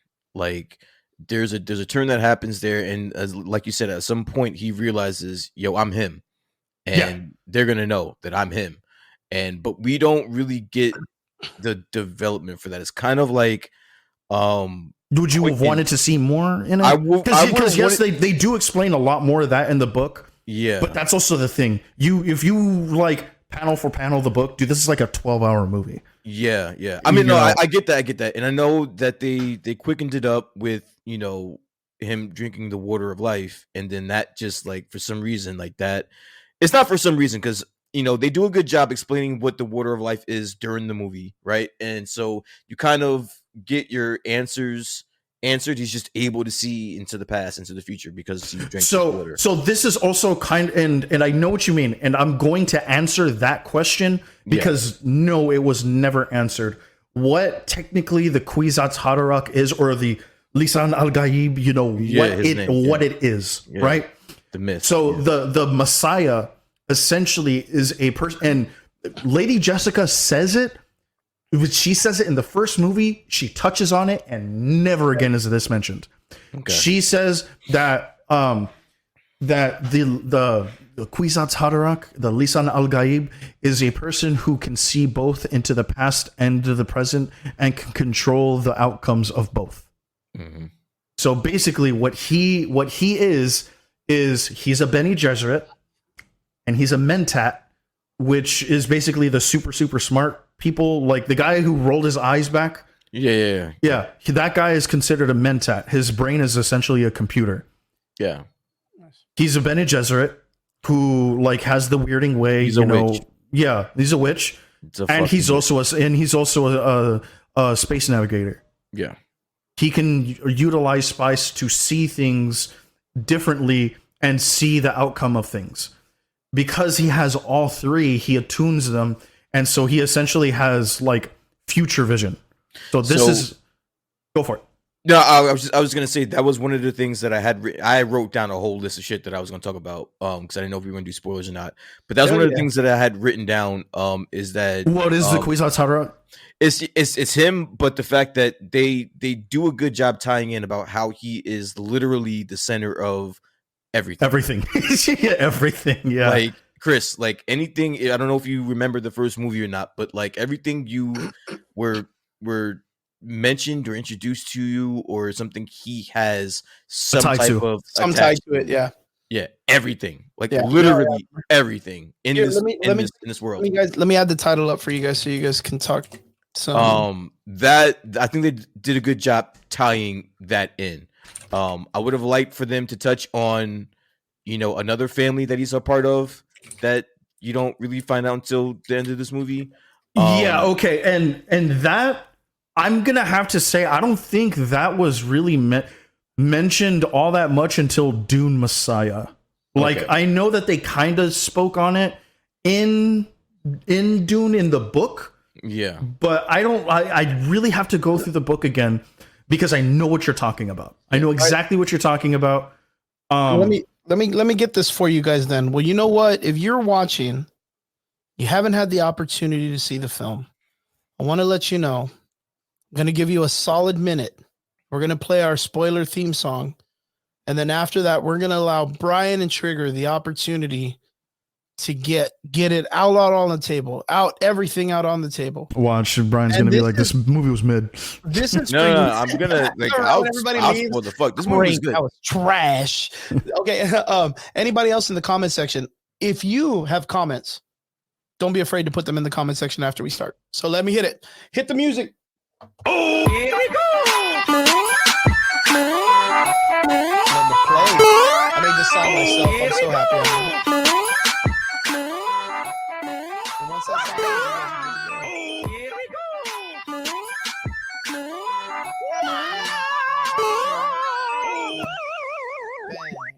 Here we go. All right, boys. The room is yours. We are now in spoilers talk for Dune 2. If you haven't seen the film, just letting you know, we're going to let you guys go with this. Gentlemen, let them have it. I am now going to mention exactly what Brian was just talking about. Let him have it. When Paul drinks the water of life, he attunes to both the women and males' memories of his past. Yeah. This means he's able to look into the memories of his grandfather, of his mother and father, which means he knows who Lady Jessica's parents are. Lady Jessica's parents are the Bene Gesserit, I forget, it's Monheim, the Reverend Mother Monheim. She's the one who held the needle to his neck. That's his grandmother. And Baron Harkonnen is his grandfather. Baron Harkonnen the fat guy. Baron Harkonnen, when he was young, raped that Bene Gesserit, and she in turn produced Lady Jessica. Oh shit. Yeah. So like that's kind of like where everything happened, and yeah, and so that's why like at the very, very end of the movie, Paul is like cousin, and to Fade Routha, and Fade's like, okay, so you do know. Oh, well, I mean, you're not the first family member I've killed, so let's get this. And by the way, that fight scene is fucking sick, bro. Sick. You know why it's sick? Do you know why it's sick? It's not like they did anything special, but it was very short and sweet. It wasn't. But it wasn't just short and sweet. It was one of those things where it was like everything. It really could have gone either way. Served a purpose. Every movement served a purpose. Yeah, it really I don't know. did. All right, so and I'm not to nitpick. I think I am, but not to nitpick. The Austin Butler, like his character, didn't do much to think that he could stand toe to toe with this dude, with Paul. Paul was a badass. Like at a certain point, he was fucking people up. Like he was a powerhouse, and I didn't see that matchup going the way that it did. I get why they did it storyline wise. I get why they did that. But I can answer that question for you. He didn't seem to me like he could stand toe to toe with Paul. Okay, so the reason that he thought that is because a lot of the people that he was killing in that gladiatorial arena are Atreides. Okay, they are of the Atreides like empire, and he fucking dominates those dudes. Low diffs them.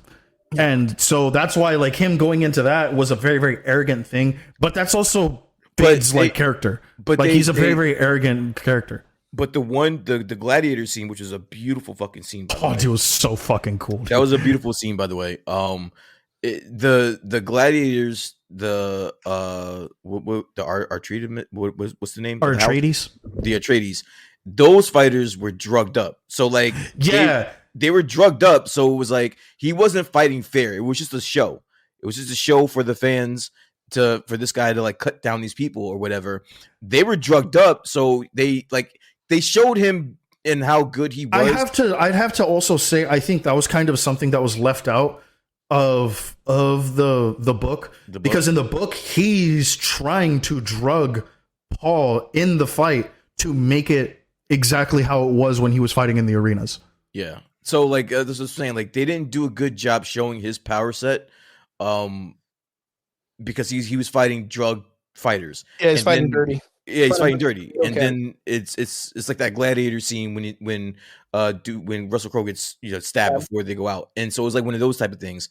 And so like they didn't do a good job fleshing that out. So then when he's standing across from Paul, I'm like, this is like a no brainer here, bro. And it didn't. Bad matchup. Yeah, it seemed like a bad matchup, but it wasn't. It was a Jake Paul fight this weekend. Jesus. Yeah, but it ended up being a fucking Tommy Fury versus Jake Paul. Yeah, it was definitely a good scene. I like it that they didn't draw it out long because they could have milked. Yeah, and if you saw the 1986 one, that fight is like 5 minutes. Yeah, dude, this one is like 2. Yeah, I've heard great things about Austin Butler's character, that it's a way better impersonation of the character than Sting did, because Sting kind of did like the whole like he was very flamboyant in like the 1986. Okay. Very David Bowie and Labyrinth kind of. Yeah, he's very out there and very like, I'm gonna kill him. I'm gonna kill this Atreides. Or very much like Khan from Star Trek. Austin Butler was kind of a no nonsense. Yeah. Let's get down to it. Yeah, if you listen to his interviews about the character, there was one thing that I really wanted to know was like, how is his voice going to sound? Like, is he going to sound like Sting? Is he going to sound like Elvis? Is he going to sound like old Austin Butler? Like, what's he going to sound like? Yeah. And then when Austin Butler was doing his first like 5 takes or something like that, he kind of went through each voice. He went through an Elvis voice. He went through an old Austin Butler voice. He went through like new Austin Butler voice. Then he tried doing a Stellan voice, the Stellan Skarsgård, but with his like flair into it. Mm-hmm. So that's why you like when the first time you hear, because it's a part of like a China or Thailand trailer where you hear Fade and he's like, "Oh, may thy knife chip and shatter," and he's kind of trying to rasp up his voice like Stellan does. Yeah, and so Denis was like, do that. And like, but before that, Denis was like, well, why'd you do that? And he was like, well, I've hung out with this dude for like 20 years. Of course, I'm probably going to sound like him. And Denis was like, do that. Yeah, we like that. Sure. Do that. And it worked, and it was a great portrayal to like how Stellan, has such an effect on upcoming characters, in one that had just come out for this. Brian, question for you. What makes you feel like the Christopher Walken scene was like some of his best work? It's like top-notch Christopher Walken. It's right outside his wheelhouse, which is so cool. You don't get to see this side of Christopher Walken. Yeah, normally in the last couple of years, you're gonna get like the funny the comedic. You're gonna get that. I need more version. cowbell. You know. Yeah, you're gonna get that Christopher Walken in every movie. He's basically the same character in every fucking movie. This one, it was fun. It was fun to see him do something different. Okay. He took this serious. This was a serious role. The Emperor is being portrayed as this, calculated tyrant, cold-blooded tyrant that is jealous and doesn't he's not for the play. So he portrayed that. But mostly he let the jealousy get to him. Like and that's what really fucks with Florence Pugh's character, Princess Irulan, is that she was like, but he loved the Atreides. Like they meant something to him. Yeah. And like when he did this, like he understand that he like essentially killed a family member. Or he killed family members. But that's the impact that it had. But he was like, but he is so dead set on maintaining his power that for him it was worth what he's feeling. Well, he explained, and again, in the short time that he was on screen, he explained why he did, like right before Paul kind of like makes him bow. Yeah, basically before you made him bow. He basically explained why he did it. And he basically just told Paul to his face, your dad was weak, bro. Your dad was weak sauce, man, and he had to go. And I thought that would have been it. I thought Paul was going to kill him, but he just made him bow. Because I think killing the father, the Emperor, killing the Emperor in front of the daughter wouldn't have kind of worked out well in front of his whole fucking court. Like it's kind of like that's the thing. And you know what? And I'm gonna touch on that right now. And I'm gonna touch on this for two reasons. One, the reasoning behind why he didn't, and two, how this plays into the third/second part of like the story, right?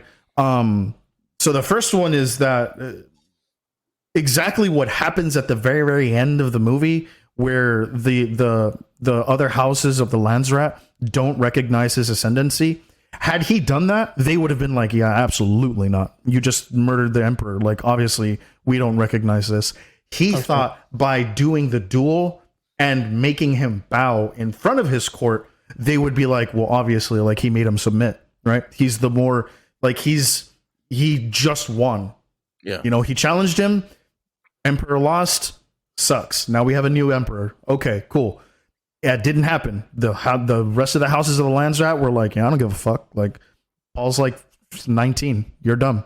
You're dumb.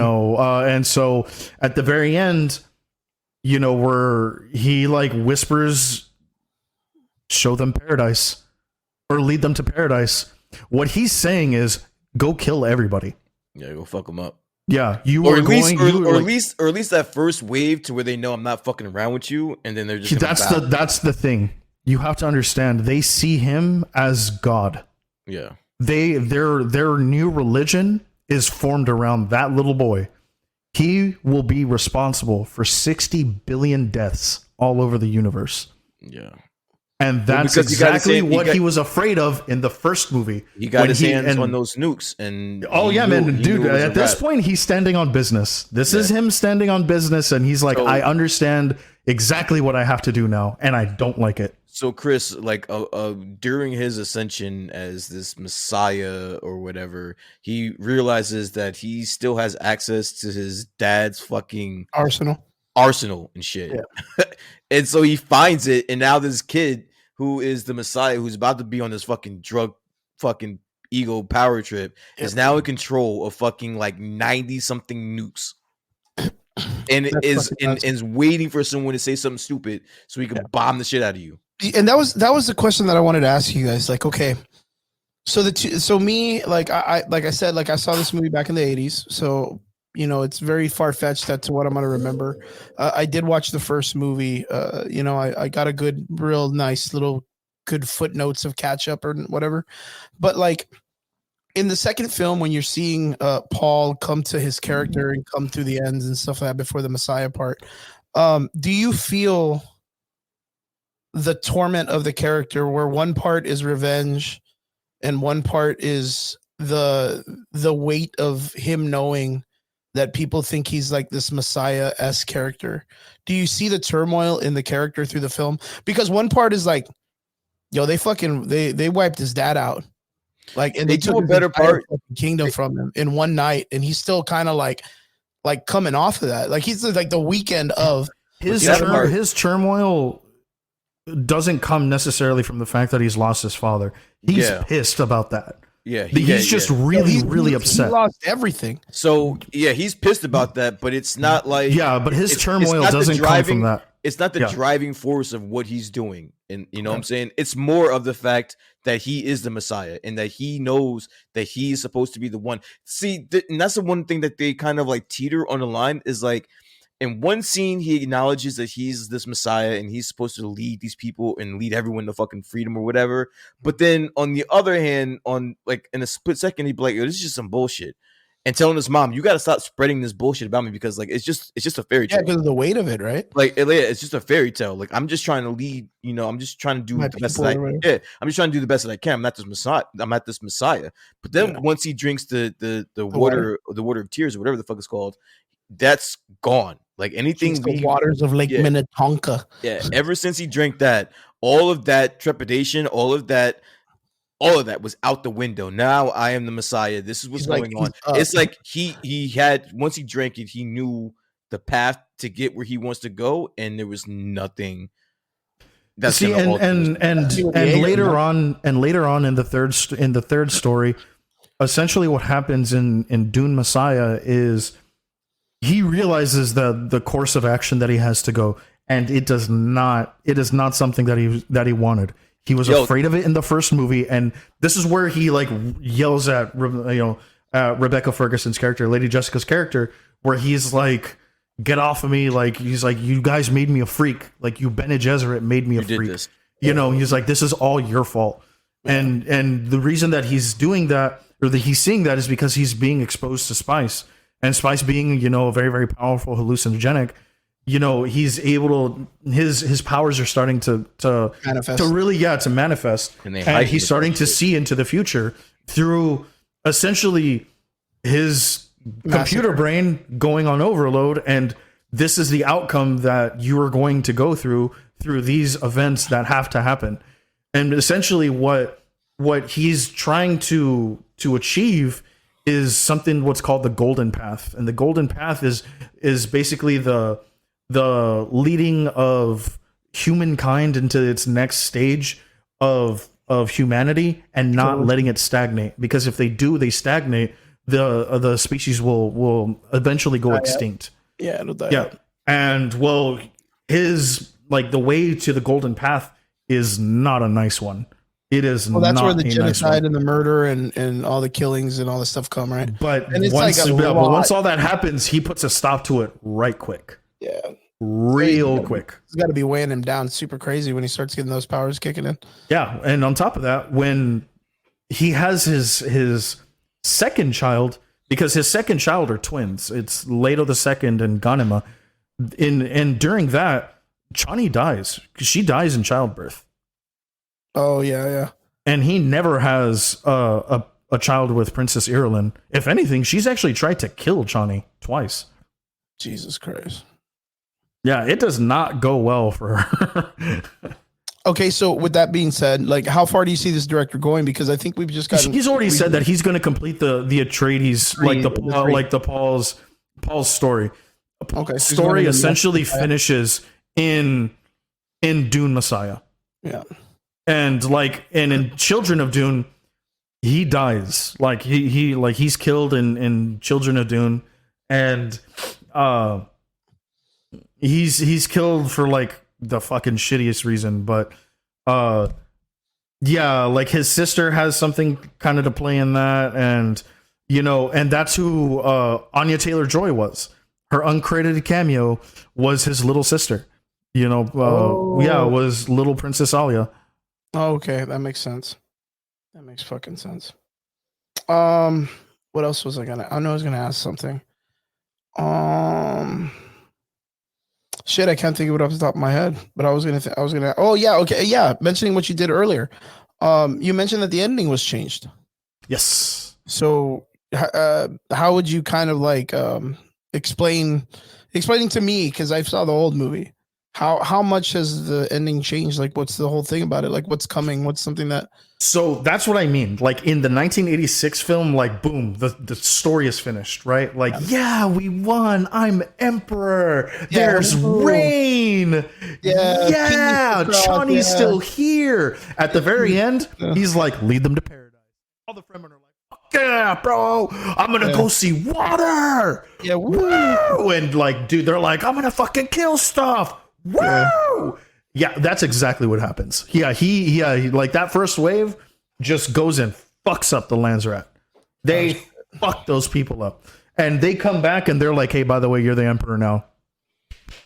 Cool. We're gonna go back out, but the whole universe is gonna chant your name. That's cool, right? Yeah, that's cool. All right, fuck you. We're doing it anyway.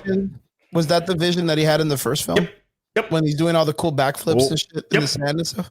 No, it's the worst one where he's like freaking out to Lady Jessica, and he was like a holy war will be started in my name, waving the banner of my family, seated at the throne of my father, like enshrined in his skull.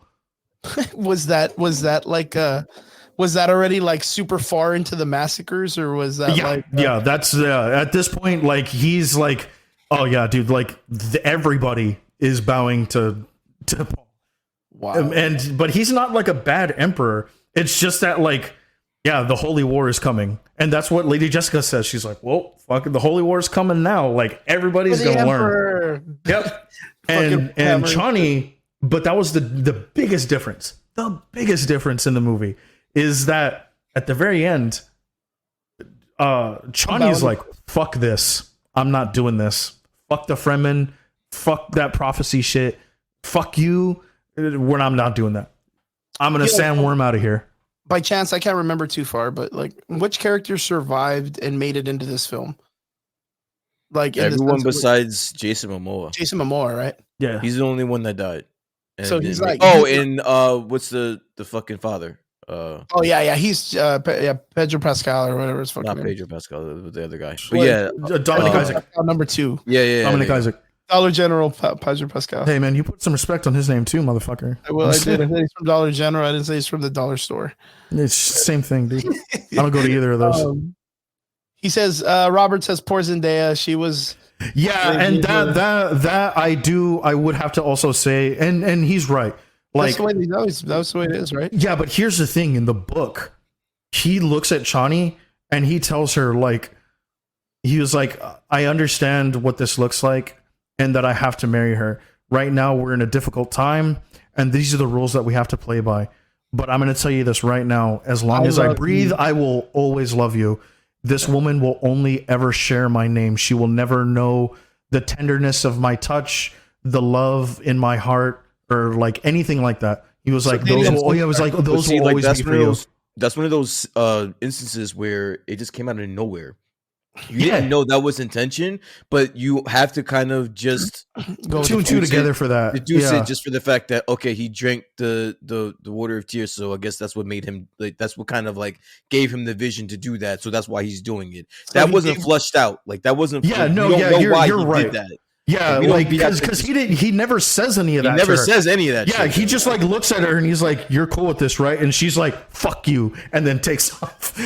And like that's it. The porn star girlfriend treatment, or she did. Oh like, no, like, dude, no, she's straight dudes, but I love you though. Yeah, no, she's straight Melissa Strattons and bounces, dude. Like she was out. Yeah, she was pissed. But they do have children, right? Later on, yes. Yeah, like I know that they do hook up. Like that is the story. And it ends up going this way and that way. Well, in the I mean, like at the very, very end of the story, and I mean, like of the last 10 books or whatever, one of the last things that's written is Paul and Chani reuniting after like 4,000 years of being dead, essentially. And he tells her, like, even after all this time, I finally get to have you all to myself. And like, he doesn't have to marry anybody else. He gets to marry Chani, and he gets to be with Chani. 4,000 years later. Fantastic, boys. Fantastic. Brian, Overall, how was this experience for you, man? It was pretty enjoyable. It was a pleasant surprise, I should say. I wasn't looking forward to it. Again, I made a game time decision at 10 o'clock last night to rewatch Dune Part 1, and then I watched Dune 2 today, and it was pretty good. It was pretty fucking good. Let me ask you this, Brian. You know, especially with like all the buzz going on around it, right? Because like obviously you weren't falling for this buzz, right? You already had a certain expectation and mindset going into Dune 2. Yeah. With that being said, would you agree with that buzz with like what it is right now, or do you still think that like because I'm assuming you're rating it at like an 8 out of 10, not a 10 out of 10 or a 12 out of 10. I'm probably gonna give just the second part. I'm probably gonna give that like a 9 out of 10. That was really fun. Okay, but my question still stands. Like, would you? Then yeah, then yeah. I think all the buzz was warranted. I don't feel like what I read the people were stupid for saying, because now I just sat through 3 hours of bullshit. I don't feel that way at all. I feel the complete opposite. I think I'm glad that I watched those reviews and I watched people report on it, so that I was interested in watching it. Again, if it was based off of just strictly the first movie, I probably would not have watched it. But there was so many people that were saying that it was so good, everyone can't be wrong. So I'm like, all right, dude, like if I'm missing out, FOMO, right? Yeah, it is. But it wasn't that. It's probably just as good, if not better, than what everyone's saying. Okay.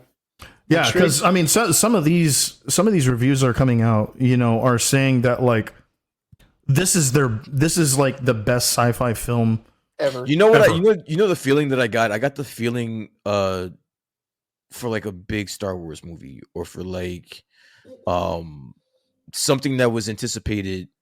It had that and actually delivered. It was one of those feels. Although I wasn't anticipating it, it delivered. Like as I'm watching this movie, I'm like, this is the same feeling when I was a kid watching fucking Clone Wars or something like that, or I'm sorry, Attack of the Clones. Yeah, like Attack of the Clones or something like that. Like that big event, like massive, that big war event scene. Film. Yeah, that big event feel, and that's what I got from this movie. So that was undeniable. That was pretty cool. Even crazier, I heard someone say that this was a movie that felt like it was pre-coronavirus. Like it felt like it was a movie that was made pre-corona, which it's hard to comprehend like what that feels like nowadays anymore. Because like it did make a dynamic movement in the whole entire like aspect of just the way we consider life. If I look at it that way, I guess, but I don't feel that way. Okay. See, and for me, like, I mean, I'm gonna dick ride here, right? Yeah, I'll say it right now, dude. I'm gonna dick ride this so hard. That bitch, yeah, dude. Jeremy just said, Lord of the Rings, Return of the King type energy, right? Yeah. Which is, I'm just saying, has been considered one of the best fantasy movies ever. Yeah, ever. I'll go watch it right now. Just to the director's cut or extended edition. Fucking let's go. But yeah, I would have to say that yes, Dune Part 2 is pretty much the bar against which sci-fi movies are going to have to be compared against.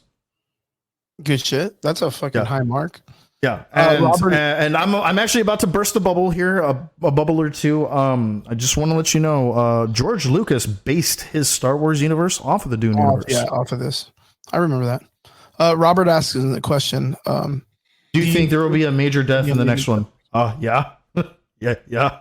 You're like, fuck yeah, there's got to be major deaths. Yep, there's going to be quite a few, so just get ready. Yeah. Well, how long are we looking at the third film coming out? I mean, 2 years, dude. Honestly, the way that this just opened up, I guarantee you, Denise, like, so when do I get my money for the third one? And they're gonna be like, just give us a second. We'll like cash app you or something, you, baby. We're gonna Apple Pay you, my man. Yeah. Yeah. So, Triggs, for you, what would you rate this? I already kind of know where this is going, dude. 12 out of 10, easy. 12 out of 10. 12 out of 10. Highly recommended, folks. You heard it here from the boys. If you get a chance and you have an opportunity, you have to go see Dune 2. You have to go see Dune 2. The reason why I say that is because if Brian went out to go watch it. Yeah, that's saying a lot, bro. That's a It really is, and this is And this is coming from the dude who like shot me down like just for months. Yeah, almost a year. We literally had since we heard about shit fest coming like out 2 weeks, Yeah. like a month and a half ago, just straight shitting on Dune, man. Yeah, dude. Yeah. And to see like it unfold to where Brian's like, nah, man, I got bamboozled enough to go watch it, and I'm totally cool with it. Yeah, dude. I mean, if it's good, it's good. I mean, I went out. I went out so that I can come back in here and just rain all over fucking Trigger's You were ready, parade, dude. but- You were ready. You were just getting the ammo. yeah, yeah, fucking, and he watches this and he's like, "Fuck, it was good. God It was damn good. it." It was You good. took a fucking pillow and blanket knowing you were gonna fall asleep the first hour. Like It was fucking you're ready, good. man. Right? He already took his Ambien and shit. Yeah, and he he's was- I was like, ready. "Wait, I got my fuck." comforters, my pillows, and all that I shit. got my Snuggie and shit. Nah, I kept. And you know what? You know Fuck, one dude, last this is thing. interesting. One last thing that that burned in the back of my mind. As I'm watching a movie, sometimes when I'm watching a movie and I think that it's good, I just look around to see what everyone else is like doing, if they're on their phones or looking up in fucking sky, or looking at the fly that's in the fucking light and shit like that. Like, what are they doing? These motherfuckers were glued, bro. Glued to that Like shit. glued to that shit. Like it seemed that people would had their mouths open and like breathing through their mouths and shit. Like it was weird. So there's gonna be a lot of people that are gonna give this like a fucking 20 out of 10. Like there's gonna be a lot of people that do That was me during that fucking Mugen Train Demon Slayer movie when everyone was crying, and I don't know why they were crying for that fucking dude, because he was in there for like 5 minutes, and I didn't watch the series, and I was just looking at everybody, and I was like, "The fuck are all you guys crying about?" Bro, dude, just set your heart ablaze, okay? Yeah, just fucking, yeah. please, for God means put your fucking heart ablaze of some shit. Dude, set your heart ablaze, dude.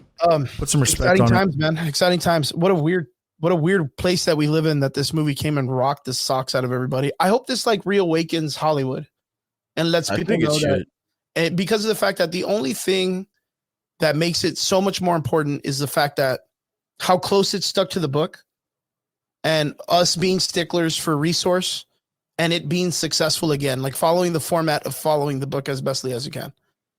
Like they can change a little bit, but they stuck to it. Triggs, am I wrong? Not entirely, no. You know, this is kind of like where we like really like shit on comic books, you know, because you have to understand this book has been said all over Hollywood is unadaptable. You cannot make this movie. There's no way you can make this book into a movie. Well, guess what? They did. They did. And they fucking good at it. Nailed it. Yeah. Denis fucking, dude, this guy is basically the fucking Kevin Feige and Russo brothers just rolled into one right now and is just on fire. And last question for both of you. If you were to see this guy, the director of this film, go to another IP, what would you like to see him make? Fuck it, dude. Batman. Why not? Brian? I think I would have liked him to do the second Gladiator. Now that I saw like that whole Fight scene? Roman fights, like that Roman-esque gladiator fight scene, I would have loved to see him do that for real. Fucking hey, that's a good call. Yeah. That's a really good call. And me, I was thinking something else. I was thinking Star Wars. Okay. Have him come in and do just a shred. For him to be able to do a space story of this magnitude, Star Wars would be fucking easy for him. Yeah. You know, Dude, honestly, yeah. Like, go ahead. Let him do a Star Wars. Let him do a Star Wars. Yeah. Just give him the reins, dude, and let him fucking take that shit. I think he'd do fantastic. Dude, he's gonna look at Rian Johnson and he's gonna be like, watch this. Yeah, that's exactly what I'm talking about. Bringing in heavy hitters like that and just having them do some amazing. And I guarantee, man, like that would be up for awards, dude. Like, because I guarantee you, fucking George Lucas would come out of hiding. He'd be like, "Hey man, what y'all doing over there, man?" Nah, I mean, after the next award seasons or whatever, this guy is not going to be short of jobs, work, jobs or anything. Yeah. This is probably going to clean up. I don't know if it's going to be eligible for this year, but definitely for next year, it should. I mean, this is still pretty early, like really relatively early in the year. Yeah, but I would still think that they would be up for a lot of awards. And do you think this movie makes a big enough impact in Hollywood to change the dynamic of the franchise or all franchises across the board? Like it raises the bar, because I mean, I don't know. I don't know if it does that type of heavy lifting, but it does well for that franchise. Yeah, good point. Yeah, because I was gonna say like the only other heavy hitting film that I could think of this past year would be Oppenheimer. like of this kind of nature. That's fuck very no, dramatic. dude. This squashes Oppenheimer. Yeah. And that's what I'm saying. Like, and even then, I don't think that's a lot of weight to put on just one or two movies to try to save a whole fucking industry. Yeah, dude. I guarantee you, Florence Pugh is gonna be like, man, doesn't matter, bro. Just hand me an award, like Oppenheimer or Dune. It doesn't matter. I'll take it. She was involved in both. That's right. Yeah, she was. Fuck. That's fucking crazy. Yeah, dude. That's crazy. This bitch is in everything good right now, dude. Everything good right now. And then she still got some Florence Pugh in it for the fucking Young Avengers shit. And she's gonna be in fucking Thunderbolts. She's gonna be fucking everywhere. Yeah, dude. But can you imagine, dude, coming off of like Oppenheimer, then going to fucking Dune 2, and then dropping into the Thunderbolts? That's wild. That's like fucking, doing what is it? Fucking what is it? The Big Apple fucking Broadway, and then doing a fucking theater show at the Boys and Girls Club. Yeah, it's like doing the biggest ones there, and then fucking jumping the Boys and Girls Club. Which nothing wrong with I guess. I mean, it's still a Disney project, and she's like the lead, so it's still big time. But I don't know. That's yeah, but she was also hilarious in Hawkeye, though. Yeah, she's gonna get a lot of looks. Yeah, she carries that shit, man. She carries it. Boys, what do we got planned for this week, man? What's going on? What's been new? Work. So I have a second job. I also now work at the Elite Poker Lounge over in McAllen on Ware Road and the Expressway behind Cracker Barrel. So you will catch me either at the Still Tap or at Elite Poker Lounge. I now work 7 days a week. There's never not a day that I'm not working for the foreseeable future. Good shit, man. Good shit. Work hard. Get on that grind. Yeah. Ryan, life. What about you, my man? Brian is having some technical difficulties. Yeah, no, I'm good. I mean, just a lot of work this week, man. That's it. And that's it. More work. Well, like I said, Brian, it's good to have you back. It was such a good time to have you back on the show and catch up with you and all that good stuff, man. Yes. Are you, last question before we go, are you excited for Deadpool 3? With all the hype and all the stuff? Yeah, I think it's going to deliver. Oh, and real quick, what did you think of the X-Men 97 trailer? I liked it. I'm still wondering, like, how Professor Xavier died. Yeah, like I don't remember that happening. Explain it to us. I like it. I'm gonna watch it. I like the fact that they kind of kept it close to the old art version. Style? Yeah, art style. Yeah. It's a little modernized. They just polished it up a little bit. Yeah, they modernized it a lot. So I'm kind of interested to see how I feel about that. But it looks pretty cool, man. Good stuff. Brian, like I said, good to have you back. Hopefully we Thanks for having me, guys, man. I love man, of course, bro. You just tell me when you're free and you're instantly in, Ben. Bro, what are you talking about? You could basically just jump in the last 30 minutes and be like, hey, throw me on. It'd be like, word up. You guys look ugly, and then bounce out. Yeah. Just come in for a pop in and shit. Triggs, it's always good to have you too, brother. Of course, brother. Thank you for making it today. I know you're a tired man. Dude, I literally took like a little half-hour nap right before this, and I was just like, okay, man, let's fucking get it. To all of you guys, thank you outside that are out there in the comments land and in the internets and the interwebs watching us, checking us out, and hanging out with us on the Sunday night. We appreciate every one of you. To our extraordinary listeners, thank you for tuning in with us every week. We appreciate you guys. We hope you have a safe week, and we hope you have a fucking awesome week. And we see you again here on the podcast next Sunday, the Average Boys Podcast. Thank you guys so much. We'll see you guys again next week. Laters.